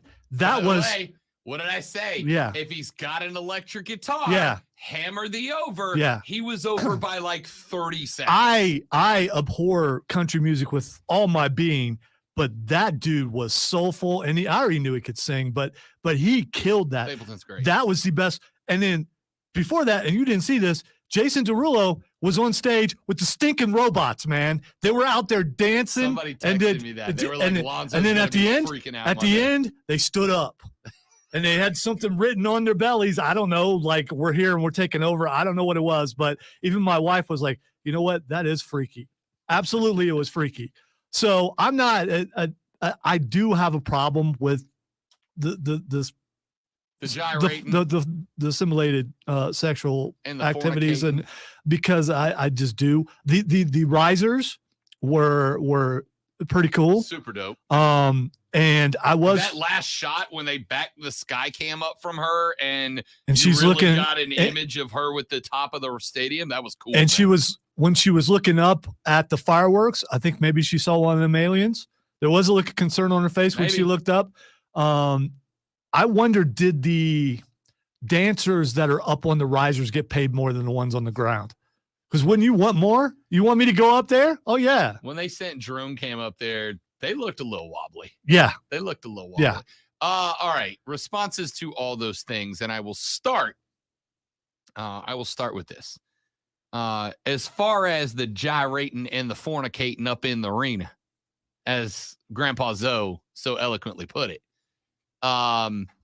If you did not get upset when Mick Jagger grabbed his junk at the Stones halftime show, if you did not get upset when the boss slid man parts first into a camera at one point and put us all into a very unique perspective. I'm waiting for your point here. I'm not talking specifically about all right. But if you were not upset and you did not complain about Mick's crotch grab and Bruce's crotch slide, and oh, by the way, Bruno had a grab or two, and do you know who started the giant musical Super Bowl acts? Michael bleeping Jackson, the king of crotch grabs. You're right. So if you weren't upset at the boss, Bruno, Mike, or Bruce, then I don't really want to hear you being upset about Riri doing it. All right? Man, One starting already out of the gate. It was kind of, beyond the dancing, it was kind of boring. It was. I don't know what I expected. Come out and sing the song that you sang for Black Panther 2. Was a very moving song. And I know you got to go upbeat. I get all that, but bring it down. Show some variety, show your range a little bit more rather than just doing song to song to song with the same beat. That just, it bothered me. You know what it was? I'll tell you what it was, because we talked about this at the Super Bowl party before I took off. We talked about this. Rihanna, by the way, pregnant, which cool, man. Like, wow. Rihanna performed a concert, right? Like, she didn't do a halftime show. She did a concert. I think we got so used to sparks and flames and pyro and explosions and tricky camera shots and guest stars and this, that, and the other, and effects and everything else, that when Rihanna came out and she just did a concert, everybody's like, oh, this is a snooze fest. I thought it was a phenomenal concert. See, people said the same thing about The Weeknd. And I liked The Weeknd's better than I liked Rihanna's. See, the Weeknd's was just so much. It felt like Vince Russo was. You know what I can do? I can tell the difference between the songs. See, I didn't have any. Whoever, and I'm sure she had a lot of say in it. Whoever put the songs back to back in the way they did it. This is supposed to showcase the artist really to a degree to some people who are watching who've never heard her before. And I think the arrangement could have been better. See, I didn't have any problem with it. And again, I think first and foremost, it would help. And I'm making an assumption on behalf of Lonzo, but I suspect if we go check Zoe's Spotify, he's got tops 2 Rihanna songs on it, right? Oh, I don't have any Rihanna songs on it. But you know what? There's also a lot of other, I don't have any Chris Stapleton songs on it either. There's I got a lot. I don't hear like the same 10 songs over and over again. The point that I'm making with this, it's you don't know the music, so you can't criticize it. But I'm not criticizing the music. I'm saying that you should change tempo in a way, do things where people can tell there's a difference between songs. Now, I think that if you know Rihanna's music, you could tell when she was switching songs. So what you're saying is the majority of Rihanna's music sounds the same. No, I'm saying no. It does not. In fact, it was very clear last night the song she sang. In fact, and I only know this because allow me to exaggerate my degeneracy just one more time. One of the bets Rob Brown had last night was over 8.5 songs during the halftime performance, which I nailed. In fact, I almost teased it up to 9.5 and took better odds. I didn't do that. I wish I would have. The point that I'm making here was that if you're familiar with Rihanna's songs, it was very obvious where the songs changed. It was very obvious where she slipped into a new song, although they were mixed together DJ style. And keep in mind that a lot of the new genre of pop music is created with DJs in mind, right? Because you want songs that when a DJ bumps it at a nightclub, he can go from one song to the next without throwing the tempo, without throwing the party off a little bit. And Rihanna has fallen into that, which is fine. It's selling like hotcakes right now. But I thought the look of the show was great, right? Sometimes simplicity is beautiful. I'm a big Eagles fan, the band, not the football team, because the simplicity of the Eagles created beauty within their music. I didn't think we needed fireworks and camera visuals and holograms and all that. I thought she had a simple stage. I thought the platforms were cool as hell. I thought it was a great look with the camera, the drone cam that went up with her, and that final backing away shot to really give you perspective of where she was and what she was doing. Do I think that Rihanna's halftime show is a top 5 all time? No, not at all. I don't think she's top 5. I would have to sit down and look at them all to see if I would even put her top 10. But what I can say is, to me, it was just a great concert. And maybe this is where the fall off is. As a musician, I thought it was a great musical halftime show. I thought the music was good. I think it showcased her vocal abilities. I think the stage was simple yet still eye-catching. I thought the dancers all wearing the same outfit, as opposed to having a bunch of different groups of different dancers doing different things and having a uniform dance, was good because it gave you some background element, but it didn't take your attention off of Rihanna. And I thought it was a masterclass. And again, no. Last year was a masterclass. How you could bring out all the different rappers and do the things that they did last year. This was a concert. It was a Vegas act. It was a concert. It was a Vegas act. I haven't been to Vegas, but from what I've understand from movies and things, this is a Vegas act. This is what you expect. Although a Vegas act would have had a little more variety in it. Again, she has more songs that she could have put in there to cause there to be something. I get what you're saying about the DJ thing, but I also believe this is the biggest stage she's ever been on, and an opportunity to bring in some new people to get them to like your stuff too. And there's only a couple spots where I think she was able to do that. Let's kind of be honest on this. Rihanna has been cranking out #1 hits for the better part of a decade and a half at this point, right? Rihanna has been stringing out Umbrella Ellas since like 2012, 2010, something like that. If you're not already on with Riri, the Super Bowl halftime show wasn't winning you over, right? Rihanna's been cranking out hits since. So what you're saying is there's some people who just our views went up quite a bit a couple times during the show today. So those people, we don't want them. We don't want new Nope. fans. We Not don't. what I'm saying. You just said no. We don't want new fans. Let me because I want you. Rob may not want you, but I want you. I'm not gonna say I need you, but I want you. Let me clarify.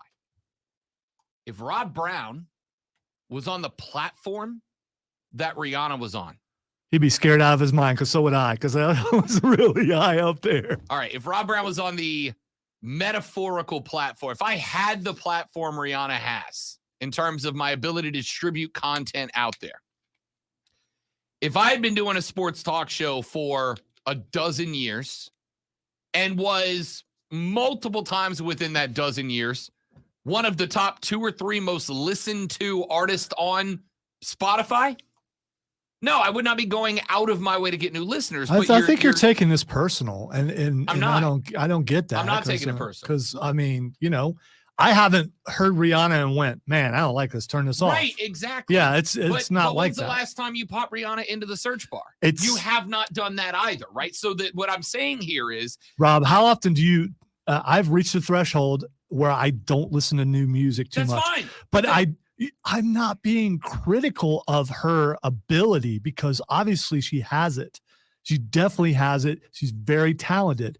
I am criticizing the arrangement, and you're taking it like I'm criticizing the artist. Well, you don't listen to her. How do you know? But I do know some songs. Ultimately, how would I signed off on the arrangement?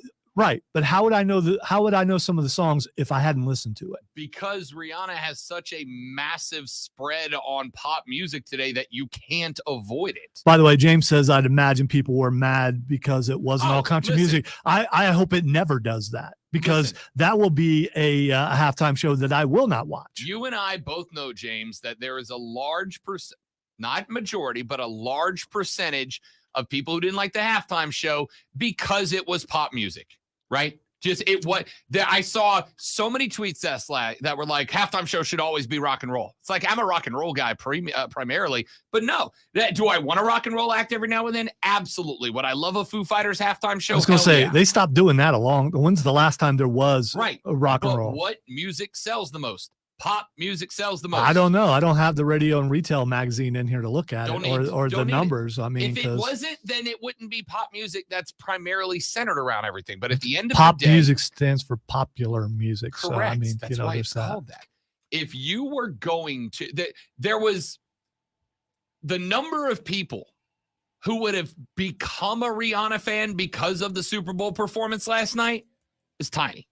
You either already are or not. You're right, because the arrangement could have been better. You're absolutely right. The Super Bowl halftime show was good. It wasn't great. It wasn't an all-timer. It wasn't Prince. It wasn't Michael Jackson. But it was good. It was fine. It wasn't the tragic mistake some of y'all are making it out to be.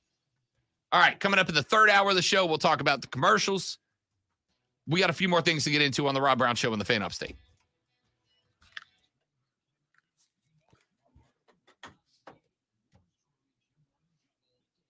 Yeah, I don't need an excuse for that, James. Oh, dude, a Garth Brooks halftime show would take the roof off of the place. Oh, you know what it would be? There'd be a variety. There'd be up and down. It wouldn't be able to. Did they just go from one song to the? It wouldn't be that problem. But that's not. I'm trying to make it sound like I don't like Rihanna. I have a problem with the arrangement. Right? No, I'm saying your problem with the arrangement's not a good problem.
You know what you're doing. I realize what you're doing. Hey, Chris. You call it. You're just saying I'm too old to like Rihanna. Yeah. And you're wrong. Yeah. You're wrong. The arrangement was bad. Do you like Rihanna?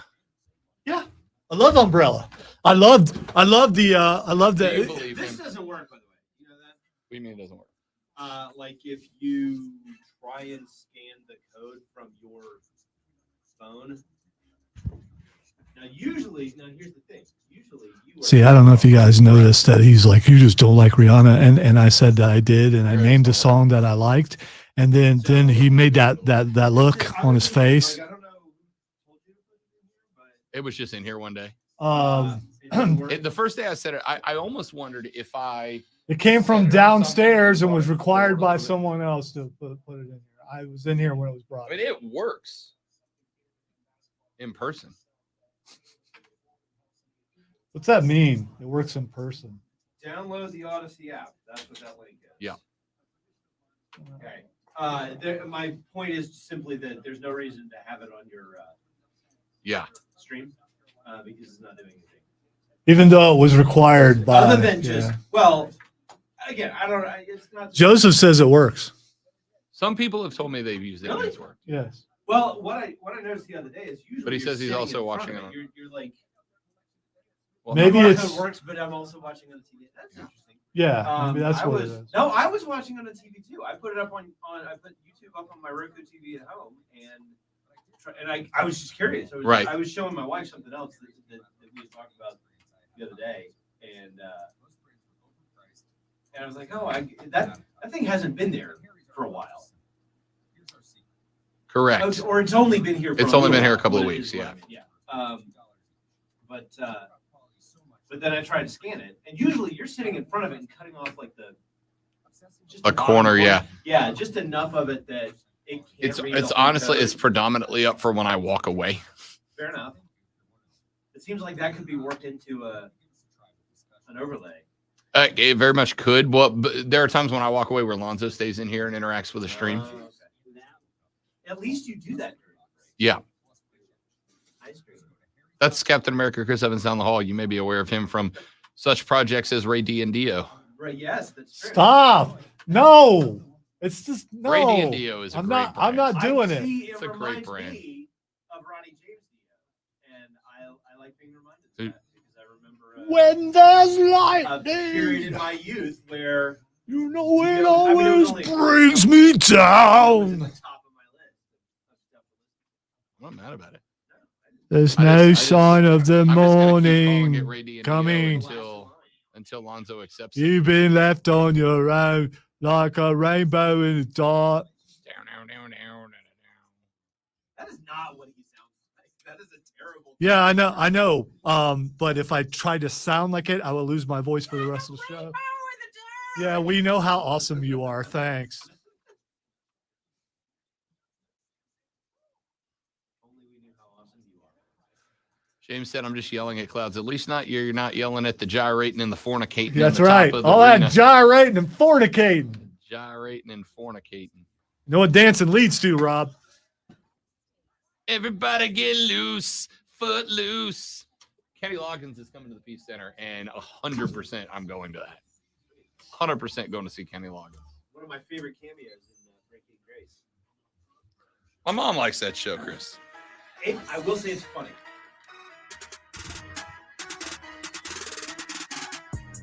We spent the break talking about all that gyrating and fornicating they did on the television last night. Unreal.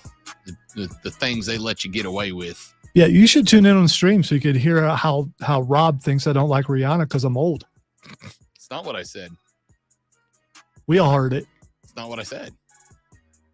I said you're not a Rihanna fan. Her performance was not going to suddenly have you going, oh, let me hit Spotify and grab some new Rihanna. All right, tunes. you mentioned Garth Brooks. Not a Garth Brooks fan. No songs from him.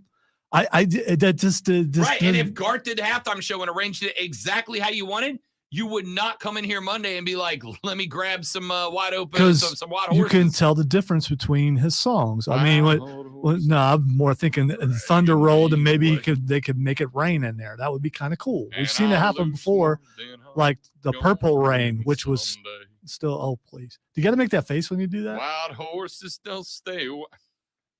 I did this to myself. You did. You did. You absolutely did.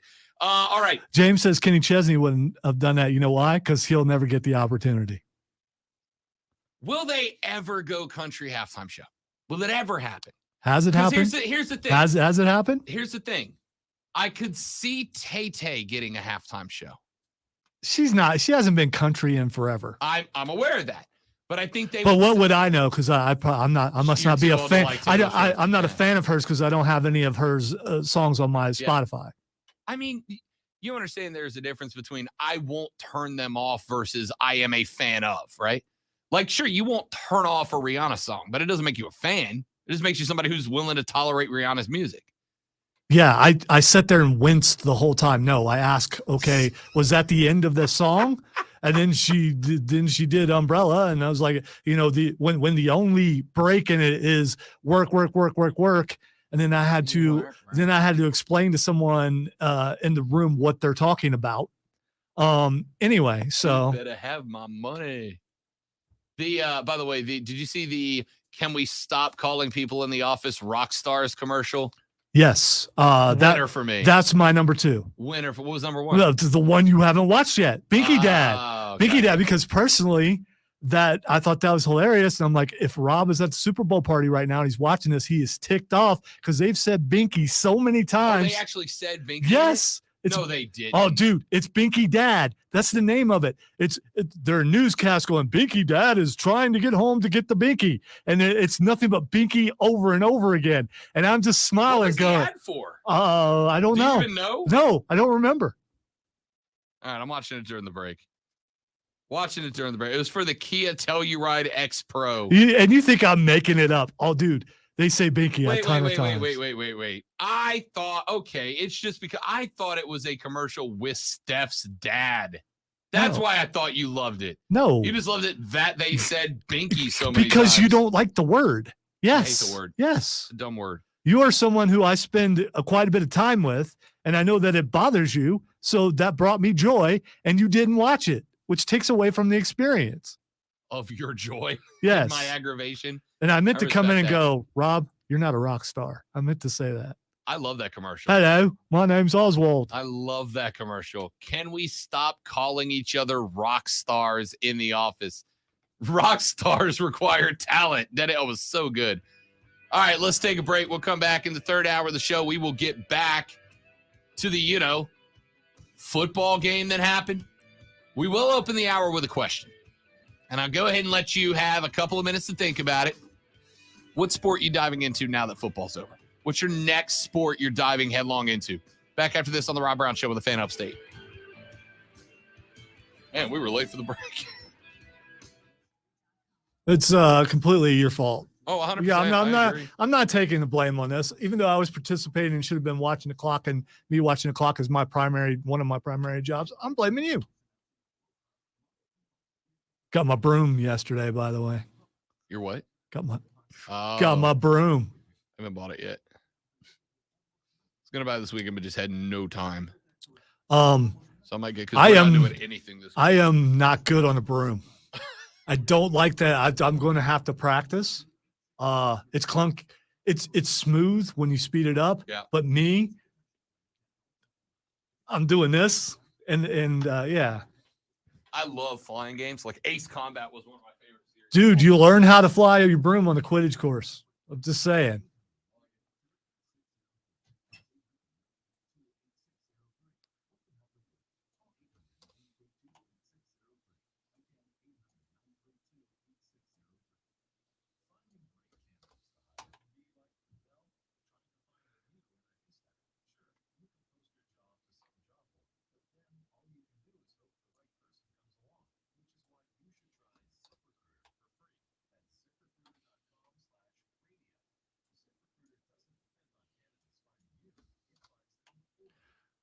By the way, Kevin, if you're still watching, you've given me an idea, a goal, and I'm going to look it up and see if there actually are nose whistles. And if there are, I'm buying one, and I will learn how to play the Mayberry theme on my nose whistle.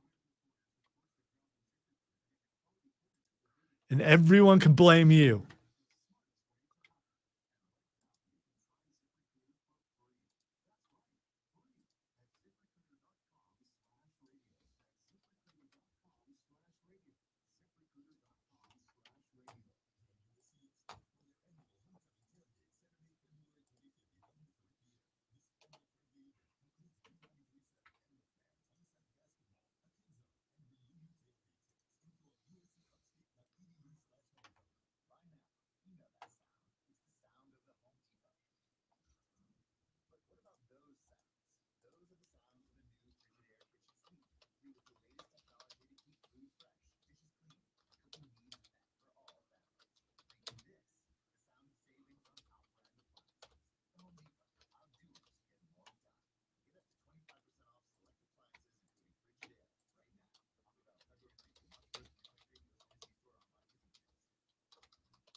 No, I don't.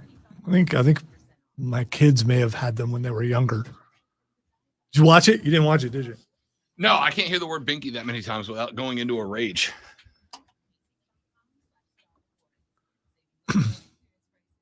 I may put it on my Spotify. Not going to put Rihanna on. What we haven't there, talked but- about yet is how damn good that fight scene was in Vox Machina. It was a good fight scene. And that song was ripping. Just when you think that you've won, there's no escape. I just couldn't hear all the words I wanted to.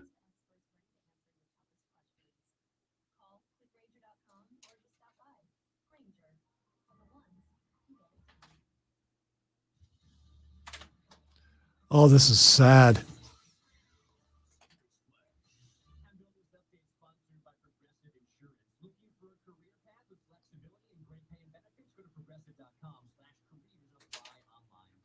Yeah, but his numbers are so bumped because of something. Oh, look at your email. It's such a bump. That's ridiculous.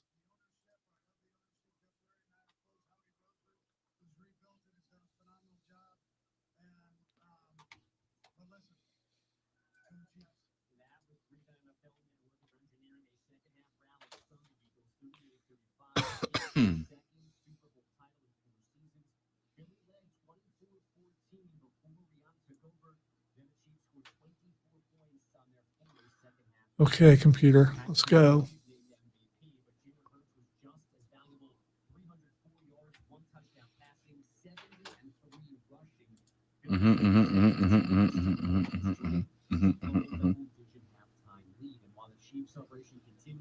Eagles OC Shane Steichen might become the Colts head coach as soon as this afternoon, while D coordinator Jonathan Gannon interviews for the Cardinals job today. I'm Andrew Billings. We're CBS Sports Radio, and our Twitter handle is @CBS. Wow, Upstate Pulse didn't even make the list. I'm so disappointed.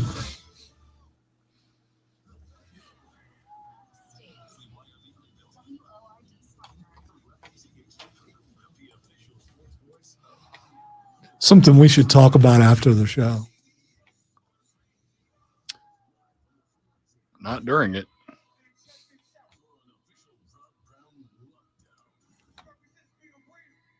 Right, because we got talk more about Rihanna.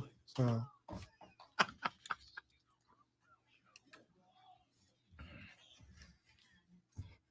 Rob, I thought I tuned into a sports show, not a Bull Boat MTV breakdown of the halftime show. I'm out.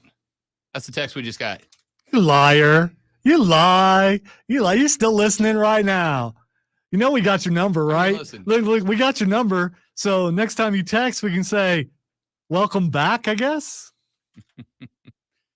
I mean, it's arguably the second most looked forward to thing on Super Bowl Sunday. It's by the way, every sports show is talking about the commercials, the halftime show, and the game. It's part of the whole experience. Yes, it's our script, if you will.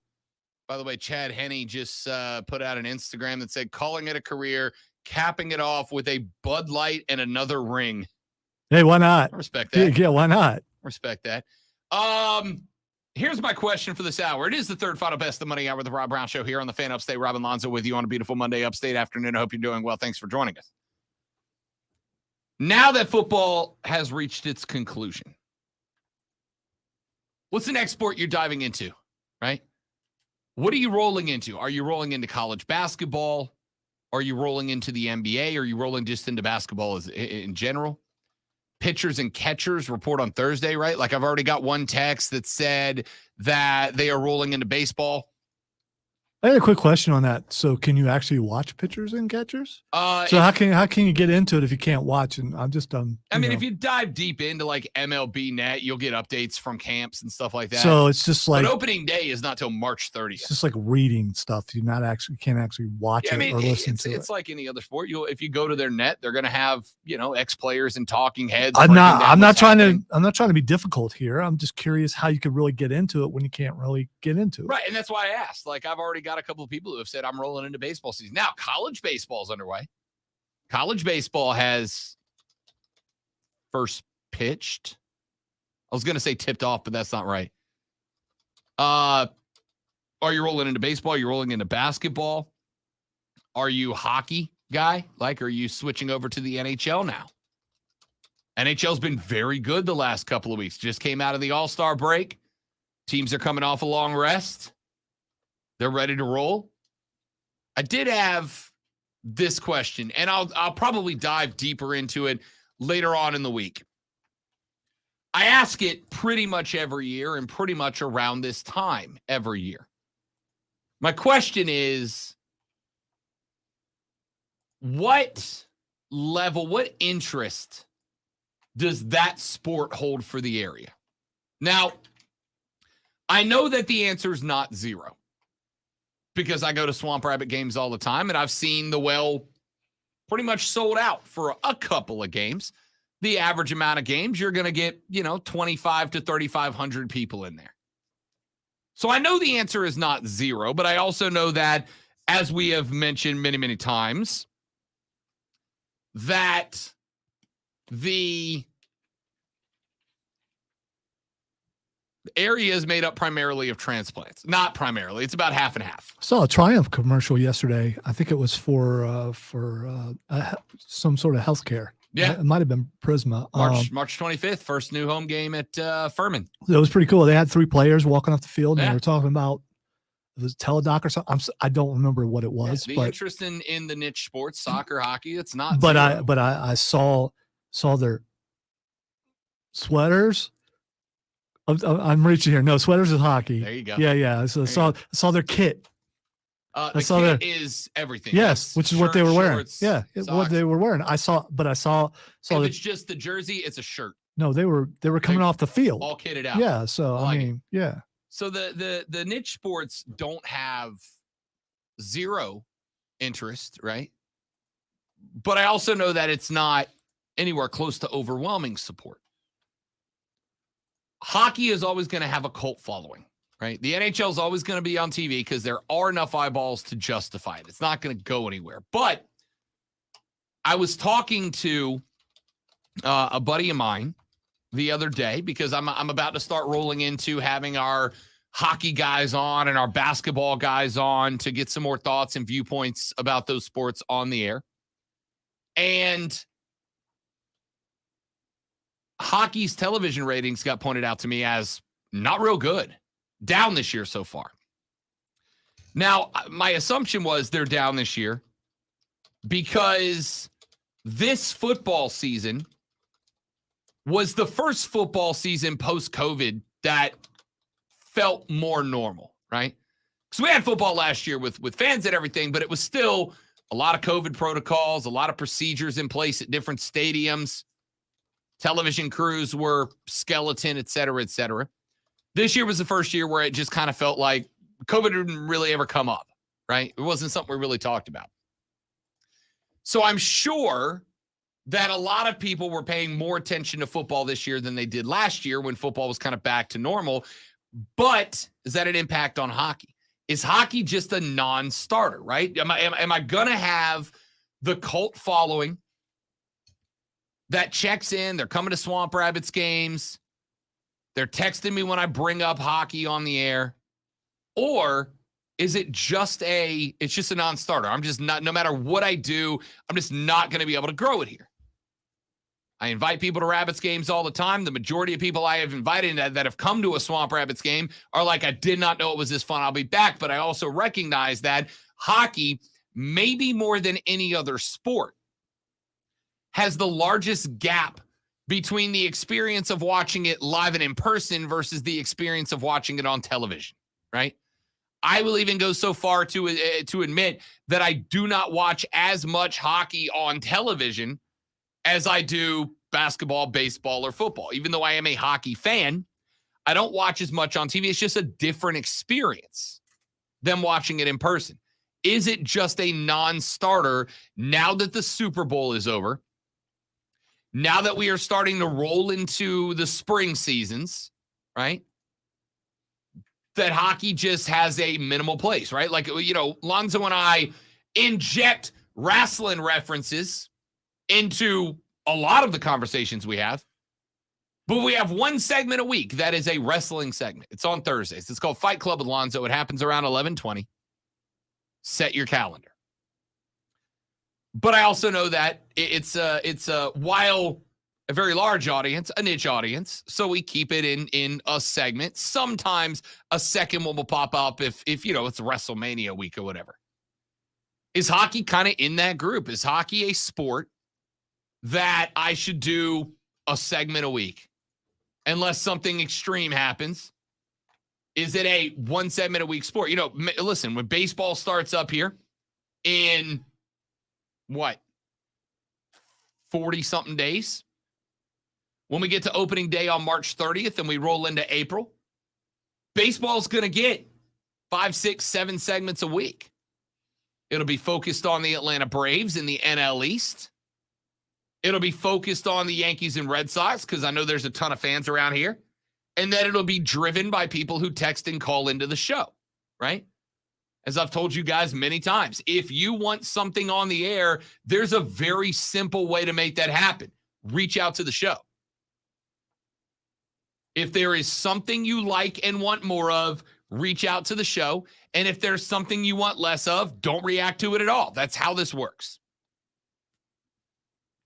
Is hockey a one segment a week kind of deal? Luke just texted in, said, I love a live hockey game, but it cannot hold my attention on television. Another texter said, hockey on TV sucks, but in person, it is awesome. Another texter says, I think you should do one on hockey. Honestly, I forget we even have it.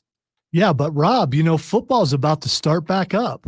We saw many ads on the Super Bowl last night talking about the USFL and XFL. The XFL is back this this year. That is correct. And that's my other question. The Dwayne Johnson-led XFL. How will it be different? Dwayne? I am intrigued by this because I get told constantly football is king. And I agree with that. That is not a subjective opinion. That's an objective fact.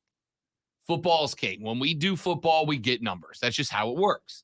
Now, I am not going to abandon every other sport because football is king, but it is. I am very intrigued what the USFL and the XFL numbers look like, right? I think the XFL is going to have a spike out of the gate because Dwayne "The Rock" Johnson is involved. I think people are going to be tuning in to see what, if any, holdovers the XFL has from its glory days. And I think the XFL has done a phenomenal job promoting the fact that they have got a lot of players that are fringe NFL guys. That maybe they're not great at practice, but when the XFL straps up the helmets, they're going to stand out and shine. PJ Walker is a Carolina Panther because of how well he played in lower level football. Lower level professional football. Earned an NFL roster spot. Now, granted, it's as a backup. But there were the he hate me's of the day that played well enough at that level that they got their crack at the league. I'm interested to see what those numbers do. Will the XFL top the NHL? Will the XFL on any given Saturday top the NBA? Will it top Major League Baseball's individual games? I'm very curious to see what those numbers are going to turn up looking like, because my question is football king or is established football king? I don't know which is true. Well, for now, I think you got to go with established. I do as well. Yeah. This part of the year is when I think a lot of people, and the ratings probably will attest to that, start going to the NBA and to college basketball. For me, this is when I start getting really back into the UFC, because, and I think the UFC has noticed that football's gone, and then they start making better cards around this time of the year into the summer. Like the next big UFC event, I believe, is when John Jones fights again. So, I mean, they'll start doing that. So I'm getting more back into that, and I will start getting into the NBA again, especially this year when I have to pick a new team, a new guy, because I've abandoned the old guy. I think it may be time to go full on with Dallas. I'm not sure. I would go with you with Zion, but I can't because he don't play very much. And I think I saw he got hurt again. He's not Greg Oden yet. Not yet. Zion is averaging like 26.5 a game. Zion has been in the NBA for 4 seasons. If you put them all into one, maybe he's made it through one season. I don't know. He has been in the NBA 4 seasons, and I believe has played 100 games so far. There are guys who play on playoff teams that run deep that play 100 games in a season. I'm very, very close to suggesting to the Pelicans trade Zion for a treasure trove of picks, right? He's played 114. 114. Trade Zion for a treasure trove of picks. Is he worth that, though? And hope you get lucky. Will they get that? Somebody will take him because he's getting 26 a game. And what you can hope for is that you end up, and I honestly believe to some degree this is true, you can blame the Pelicans' medical facilities, medical team, medical staff, trainers, etc. And the reason I say that is Brandon Ingram missed about 6 weeks of time with what was effectively a glorified stub toe. And they just couldn't get him healthy to play. So there is the question of, does this fall on the medical team? You make that sound so weak, a glorified stub toe. But in basketball, with as much movement and having to pivot and everything, that's a pretty major injury. I'm not saying it's a weak injury. I'm saying it should have been about 2 weeks shorter of a return time than it was. Well, what I heard was, man, you stubbed your toe. Get on the court. No, what I'm saying is the medical team has really struggled in getting guys healthy within the normal time frame. Now, maybe they're just getting hit with ridiculously unlucky injury after ridiculously unlucky injury. But after a handful of them, it's like, maybe it's on you guys, right? Like maybe it's on your med team. Anyway, we'll come back to Zion later. So we got XFL and USFL starting up in a couple of weeks. NASCAR runs the Daytona 500 this Sunday. I'm a NASCAR guy. I will be watching the Daytona 500 on Sunday. Then we roll straight into the NASCAR season. The first 6 to 8 weeks of the NASCAR season, every race gets talked about, and then it kind of trails off. We are in the heart of NASCAR country. The birthplace of NASCAR is not too far from here. So NASCAR is a big jump because they open with the Daytona 500, right? The crown jewel, the Super Bowl of races, is their week 1 race. Do you stick with that after it's done? The PGA Tour was at the Waste Management Open. That's the Phoenix one. That's the one last year, Lonzo, I showed you, where after the dude dunked a hole-in-one, it was like 1,000 frat house parties all exploded at one time around the green. The PGA Tour is about to hit its stride. We are 3 months away from the Masters. Sorry. 2 months away from the Masters. is golf grabbing some of your TV time now? Now that football's over for the season, where do you put your attention? And I'm asking both out of curiosity, A, but B, this is also one of those opportunities where you guys kind of get to play default programming director. What you guys tell me you're into is going to get some time, man. Texter says, is golf not a lot better to talk about than hockey? The Waste Management tournament this weekend was a good match, and the Masters is coming up. Yeah, that's exactly what I was just talking about. Just hammered on. I love golf. I'm a big golf guy. I can sit and watch a tournament and break it down with you for days. But I also know that golf's not a sport that cranks the needle.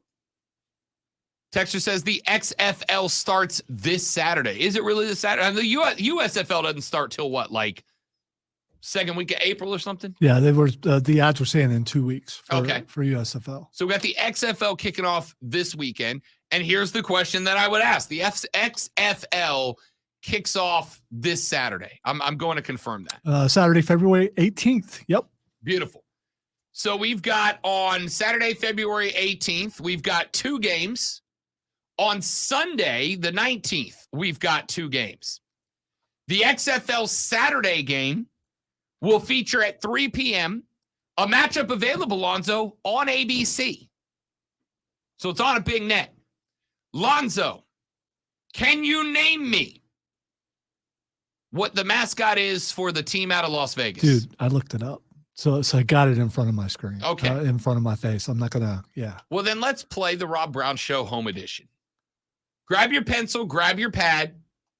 Let's see how many of these you guys can knock off. What is the name of the XFL team based out of Las Vegas? Does anybody know? What is the XFL team based out of St. Louis? What is the XFL team based out of Seattle? What is the XFL team based out of Washington, D.C.? What is the XFL team based out of Arlington? What about Houston? What about Orlando? And what about San Antonio? Everyone who was able to name 8 teams, raise your hand. Nobody. 7. How many of you got 6? 5, 4, 3, 2, 1. How many of you were successfully able to name 0 teams? By the way, I'll have to look this up. So I don't know about the USFL, but since we're on XFL, I was looking to see what ex-NFL players are on XFL teams. And the first one that pops up is Josh Gordon. Josh Gordon. Really? Who is on the Seattle Sea Dragons. Paxton Lynch is the quarterback for the Orlando Guardians. I'm in for some Paxton Lynch. Vic Beasley, someone people around here would know, is a linebacker for the Vegas Vipers. There you go. So you've got the Arlington Renegades. Hey, A.J. McCarron's still playing. Is his girlfriend coming to games? I'm asking for a particular sports play-by-play guy. Brent Musburger needs to know. You've got the Houston Roughnecks, the Orlando Guardians, the DC Defenders, the Seattle Sea Dragons, the St. Louis Battlehawks, the Vegas Vipers, and of course, with The Rock running the show, the San Antonio Brahmas. Battlehawks. Here's my question, Zoe. Are you picking a team in writing? I think I just did. Battlehawks. You're going man. Battlehawks? That is the coolest name out of them all. Are you disputing that? If you are, you're wrong. Battlehawks is the best XFL nickname. Renegades is dope. Nah. If you're from Houston, Roughnecks is a solid name. If you're See, from when you that say area. Roughnecks, I think Rico's Roughnecks. The Oilers, man. No, see, I was thinking Starship Troopers, but No, I know. That's a hell of a reference. thank you. It's scared. Orlando Guardians. See, you got the Guardians and the Defenders. That's too much defense. And too many teams named after defending things. I think both those were up to be the Washington football team's nickname. So yeah, I don't know. All right. So any of you checking XFL? Texter says I was able to name 0 teams. Another texter just texted 0.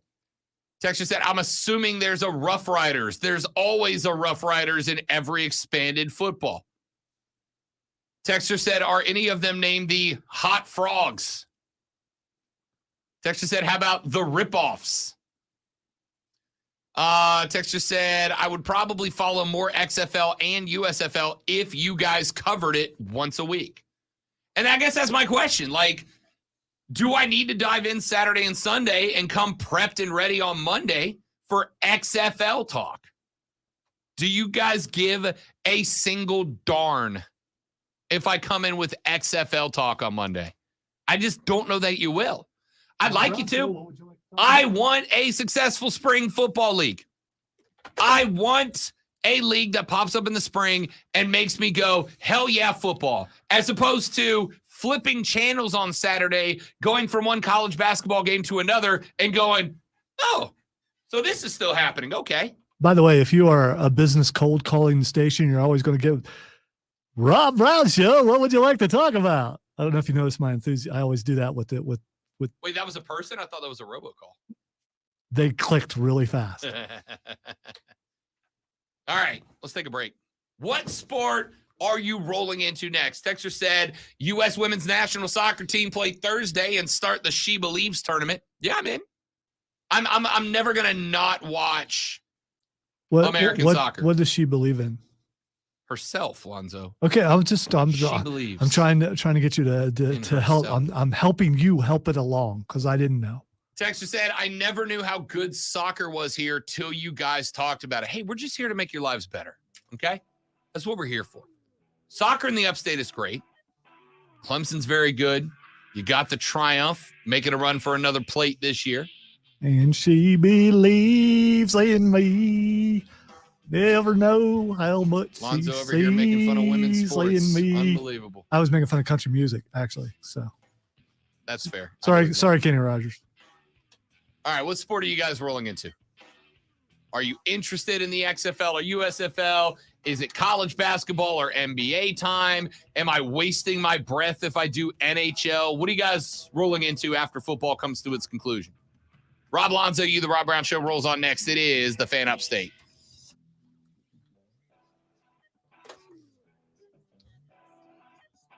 True, Brandon. But them Pelicans got you last week, dog. I forgot to text you, but don't think I didn't see it. Braden says college wrestling.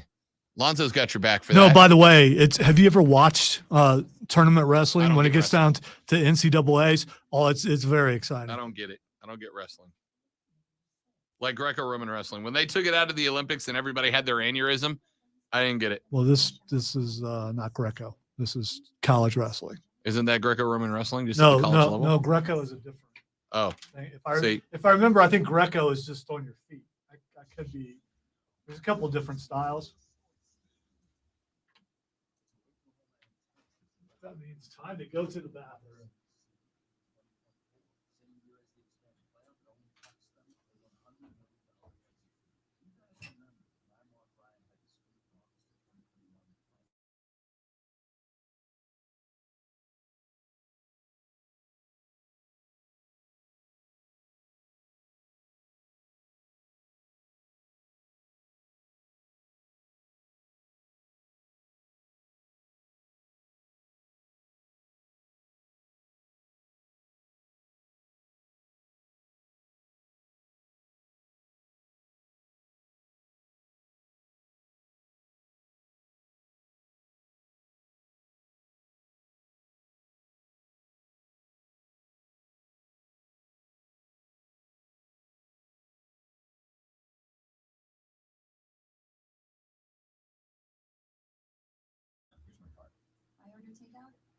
So, M&M's, backtrack or work?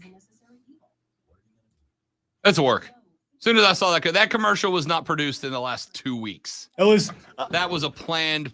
It was well played. It was well played. I don't think they get enough credit for that. It was well. Yes, it was. It was well played. I was born for this. Well, we don't really have a lot of other options.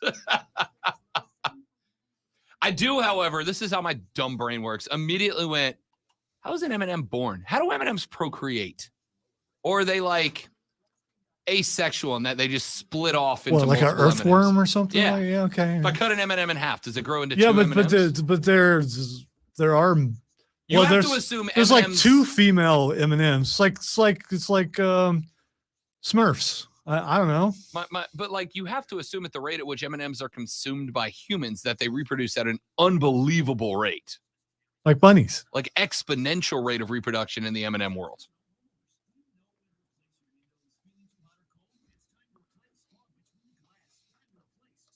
And I love that everyone's saying that YouTube should have pulled their spots because of all the balloons, and wondering if that's what's getting shot down. It's just U2 stuff.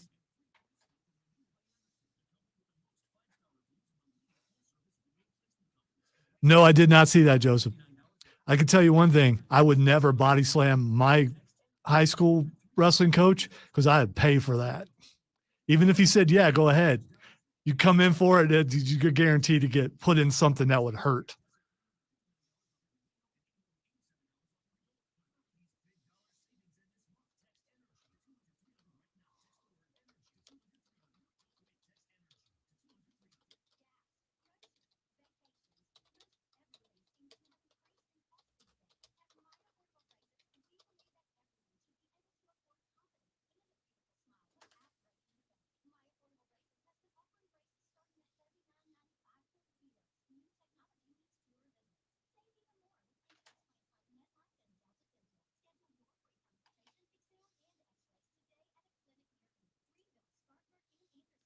It's cool, Brady. I was really involved in that for a while because my son wrestled for 6 years. Last year that he wrestled, he was like ranked in the country as far as wins goes and was 2 points away from going to state, and he just didn't shoot, even though I was yelling for him.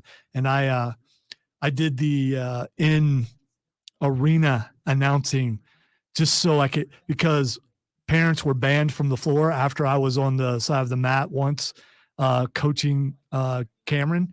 So I got asked to do the in arena stuff, which meant I could go down on the floor. It's always down on the floor anyway.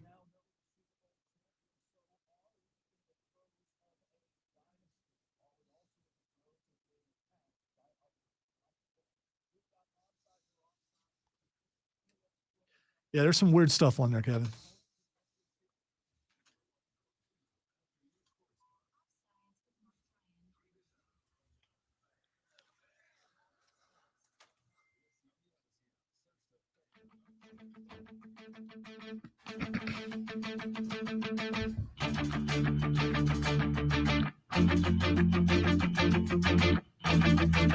What name we haven't said about last night's game yet?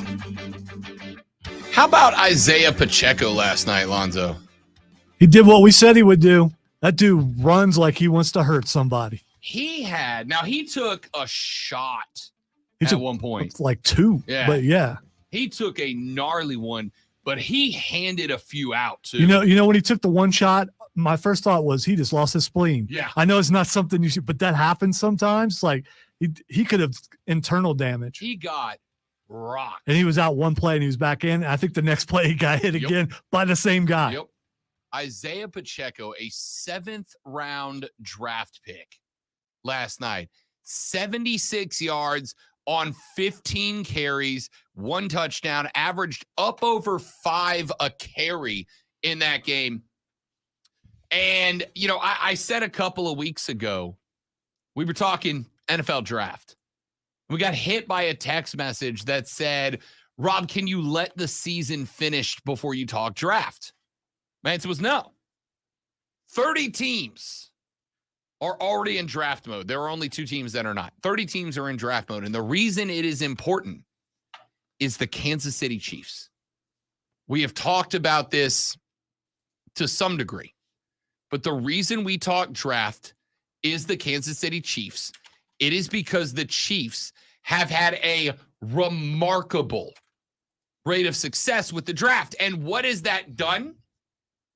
When you can continue to hit draft picks and have them play for 4 on a rookie contract, it allows you to pay Patrick Mahomes, arguably the best quarterback in the National Football League right now, 17.2% of your team's salary cap, and still build a good enough team around him to go win. Now, listen, if you miss on a couple of back-to-back draft classes, you're in trouble. But when you've got a guy like Mahomes, and by the way, did Jalen Hurts earn a raise when his rookie deal's up? You're damn right he did. You're absolutely right he did. But you got Mahomes deservedly getting over 17% of the Chiefs' salary cap right now. Over the past 3 NFL drafts, the Kansas City Chiefs have made 22 selections. You've got guys like Kelsey, Chris Jones, Patrick Mahomes, etc. But of the 22 selections made over the past 3 drafts, Lonzo, 17 of them played in the AFC Championship game and the Super Bowl. 10 of those 22 played at least half of the snaps in those games. 2 other draft picks, Clyde Edwards-Helaire and Joshua Kando, are both guys that would have increased that number but were injured for the AFC Championship game and Super Bowl.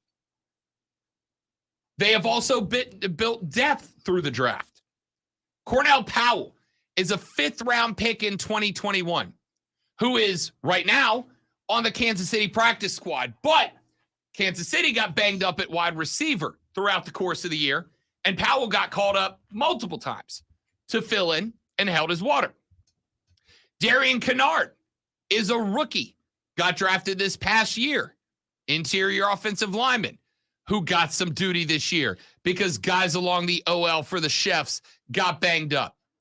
If you include those guys who were able to step in and provide reps when there were injuries across the offensive line and wide receiver position, of the 22 draft selections in the past 3 years, 20 of them have played in important spots. Maybe not high quantities of reps, but they were able to plug in and succeed when the Chiefs needed them in certain spots.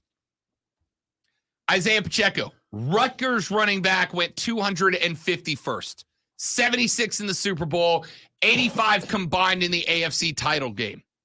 Defensive end George Karlaftis, 30th pick out of Purdue, had a sack in that game, was a major influence on Philly's running game last night. Jalen Watson, cornerback, drafted 243rd in his draft, had interceptions in 2 playoff games this year. Josh Williams, 135th selection out of Fayetteville State. He had a pick. He got that pick off of Brian Cook, a 2nd-round selection out of Cincinnati, who was a big-time playmaker this year. Trent McDuffie has been maybe the most consistent guy we haven't talked about for the Chiefs. Had 2 deflections and 6 tackles in the AFC Championship game. Sky Moore, a 2nd-rounder from Western Michigan, had a 29-yard punt return to set up Kansas City's game-winning drive in the AFC title game, and had a touchdown last night as well. 22 picks in 3 years. 20 of them have played in quality snaps where they had to be there. 17 of them played routinely. 10 of them took over half the snaps between the AFC Championship game and the Super Bowl. You know what that says to me, and some people are absolutely going to hate it. That means they're going to be back over and over again because of how young this team is in a lot of spots. Most of those guys have 2-3 years left on their contracts, right? So the core of this team is very solid and almost entirely. Now you got big names. Patrick Mahomes is arguably the face of the National Football League right now. Didn't start right away, and so he has made himself what he is. Yep. Patrick Mahomes, the face of the NFL. Travis Kelce might be the best tight end we've ever watched play the game of football. And he proved it again last night, right? Clutch spots. TK was there. Chris Jones and Frank Clark combined for 7 tackles and 3.5 sacks in the AFC title game.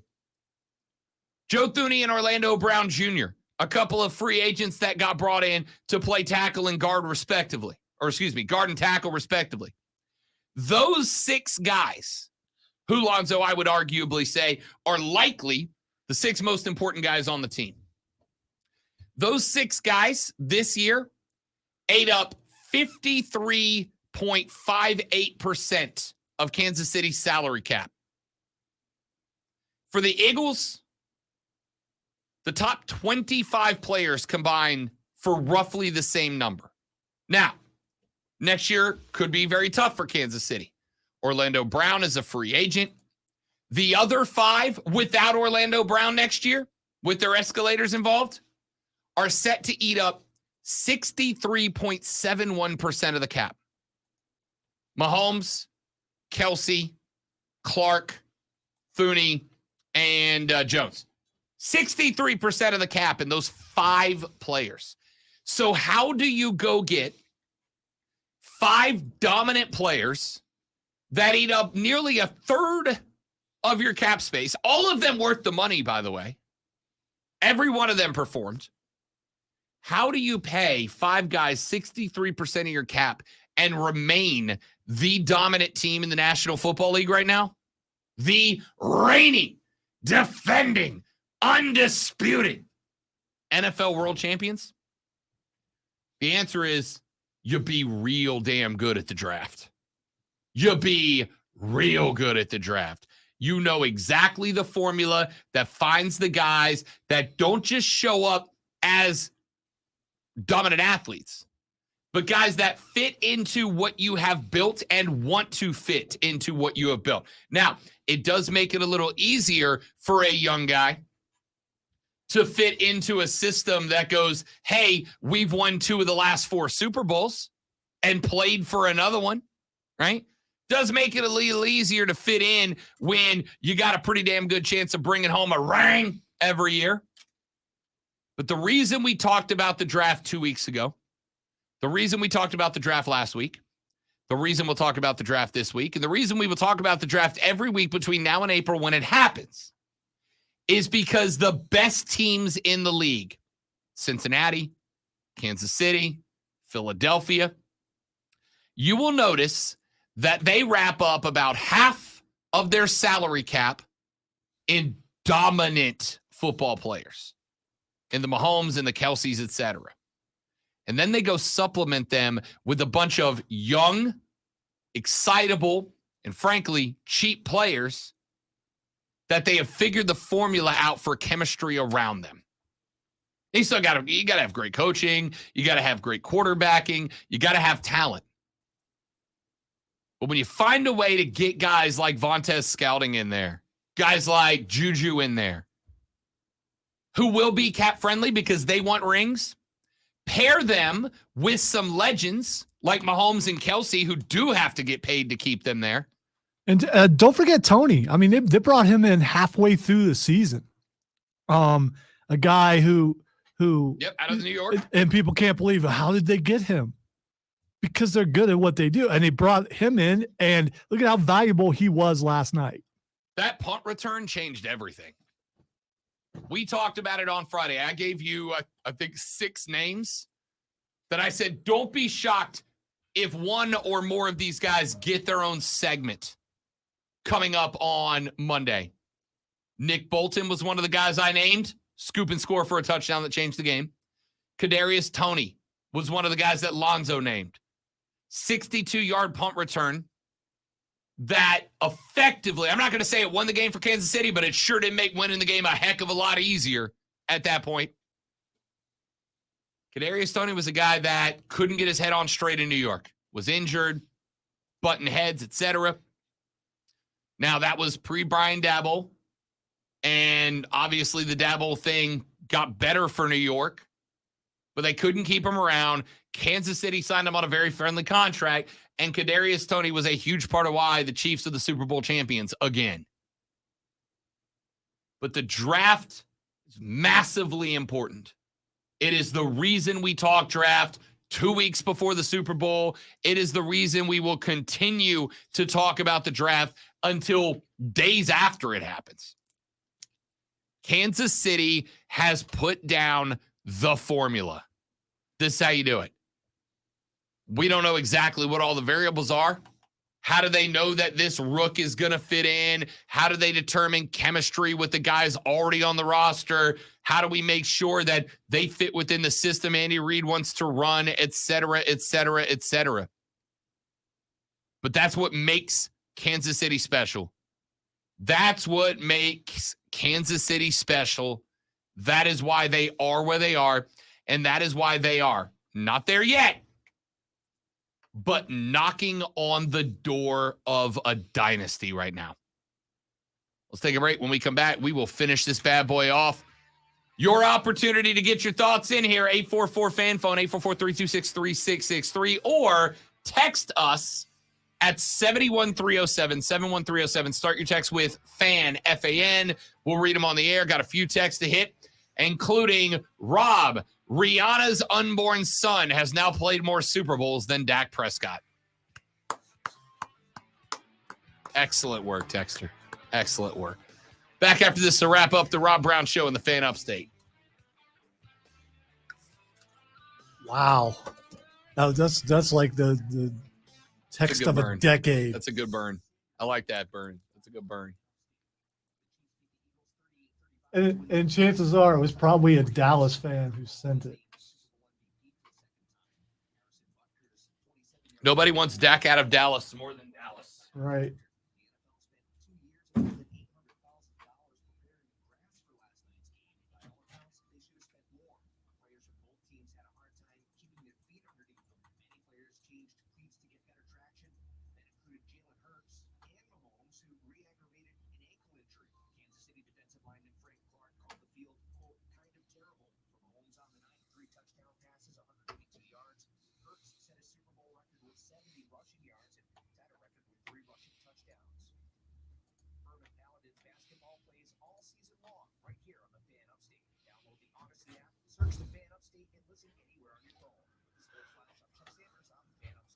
Football's over. You know what that means this Sunday?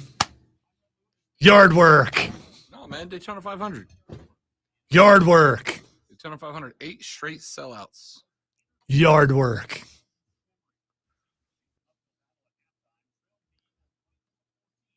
Also got my vacation locked in for next month for yard work. I hate yard work. So that if anyone should ever come to my house again, I won't be embarrassed like I was last time. You should have been. It was atrocious. Yeah, including that gazebo. It looked like it got hit by wind really hard, which it did. We've also went through our second one since then, and now we're just done. No more gazebos. Stupid microbursts. Just keep hitting them.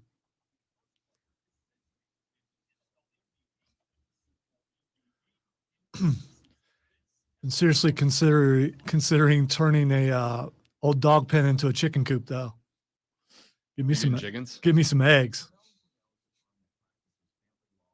When's the last time? How many eggs do you eat? Do you eat eggs? Like, are they a go-to for you? I eat 1 egg a day. Do you? Yes. So they last me a little bit. So obviously a dozen will get me 12 days. No, I usually don't eat them on the weekend. So every morning I have between 5 and 8 tater tots, 1 egg, and half of a all wheat English muffin. So that's my breakfast almost every morning. I go on omelet kicks, right? But when I make an omelet, Rob Brown makes like a 4-egg omelet when I make omelets. So Courtney was talking about the egg prices, and I'm like, dude, we eat like maybe the two of us collectively finish. So that's 280 calories worth of eggs.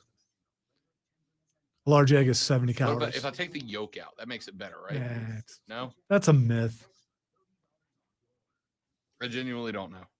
Eggs are if you get the extra large, are 70 calories per egg, which is not bad. You know what the crappiest part about trying to eat healthy is? Every time you're like, "Oh, this is healthy. I can do this." Somebody's like, "Ain't healthy." It's like, dadgummit. Well, as far as your omelet goes, it's fine depending on if you add like 10,000 more calories. No, I put in like if I make an egg or if I make an omelet, salt and pepper, and then like green and red peppers. I'll cut up bell peppers and put peppers in there. I'll put some salsa over the top of it, make a Denver omelet. Occasionally I will get some ham and cut the ham up into little pieces and put some chunked ham in there. See, now is when you're starting to get some stuff in there, but you cut that down to 2 eggs, you can put all that stuff in there and still have a fairly large omelet with not as many calories as you would think. Salsa has a lot more calories because tomatoes have natural sugar in them. So again, everything you think is good for you ain't. As they say, moderation. But sugar is the devil. So, I mean, there's that. I stopped drinking those Viper drinks in there because I looked up how much sugar is in them. It's like 80% of your recommended daily intake in one drink. I was like, oh, okay. Where do you think you get the boost from? I mean, obviously there's caffeine, but sugar gives you the boost too. So.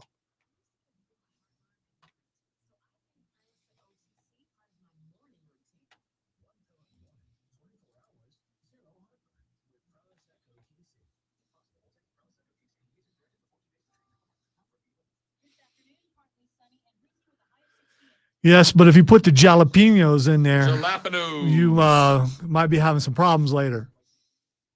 Nah. The kind of problems that would make other, employees in the building go, don't go in there.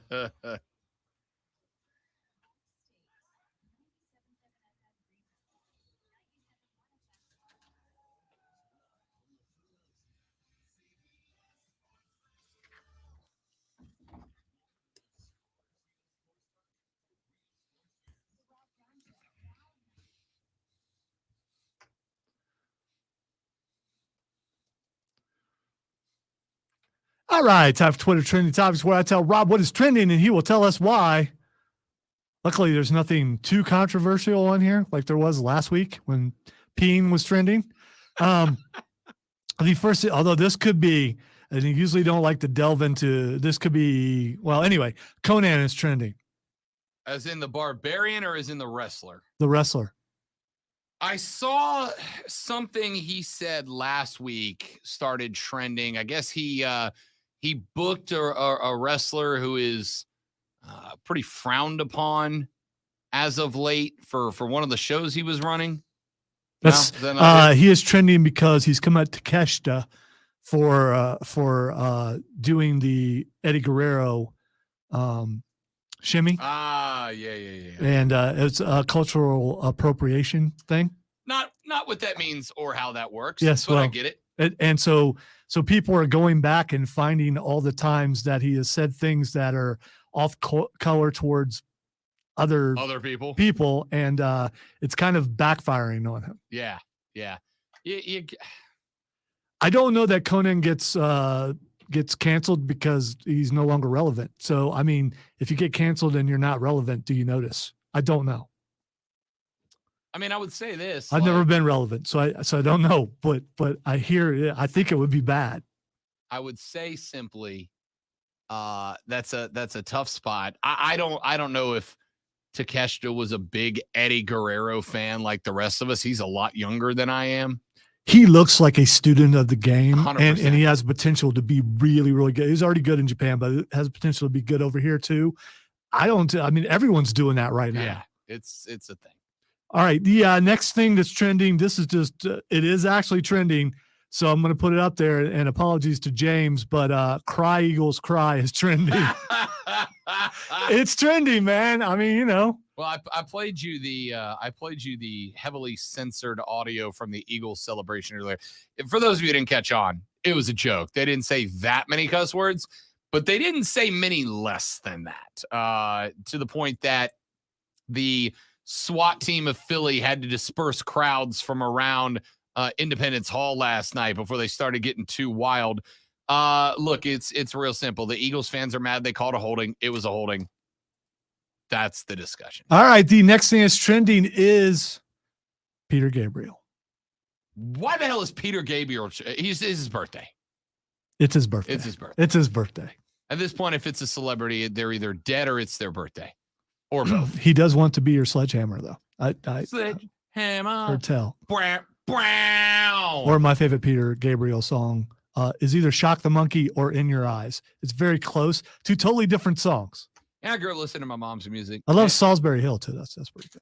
I grew up listening to my mom's music, and I'm not sad about it because that's where I got like Zeppelin and the Grateful Dead from. But she was also a Peter Gabriel person. He's very weird. And I think the first time I heard Shock the Monkey, I was like, I think I'm going to find my own music from now on. Dude, that's as some would say, that's a banger. Who would say that? I'm sure Seamus and those guys were really into Peter Banger! Gabriel. Yes. After banger. Yes, for sure. All right, the last thing that's trending is Greg Olsen.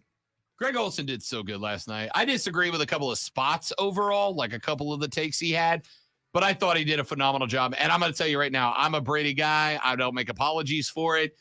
Replacing Greg Olsen with Tom Brady is a mistake. That's why it's trending. A huge mistake. That's why it's trending. A lot of people think that, and I agree too. You can't do that. I like Brady, but replacing Olsen with Brady just because he's Brady is a huge mistake, man. And it's going to backfire on him because somebody else is going to pick up Greg Olsen and be all the better off for it. Ladies and gentlemen, that's the Monday edition of the Rob Brown Show. We'll have further Super Bowl breakdown tomorrow. We'll have plenty more for you as we start to transition into college basketball and the NBA and NASCAR and XFL and USFL and Tiddlywinks and all those other things. Have a great rest of your Monday. We'll see you back here tomorrow on the Rob Brown Show in the Fan Upstate. Later, brother. No, Kevin, actually, Peter Gabriel was the original singer for Genesis. And then Phil Collins took over. And early on, the similarities and you could still hear some, Phil Collins was a drummer and did not want to sing, but they couldn't find anybody else. So it was Peter Gabriel who sang that song. Sledgehammer. At the time, one of the most innovative videos of all time. All the stop motion and everything. It was really cool. All right, ladies and gentlemen, you're all spectacular people. Thank you so much for hanging out. It was with us. apparently no Rihanna, though. So, I mean, there's that. That's why Alonzo likes Peter Gabriel, because he's also old. I am. Have a great day. See you tomorrow. Bye.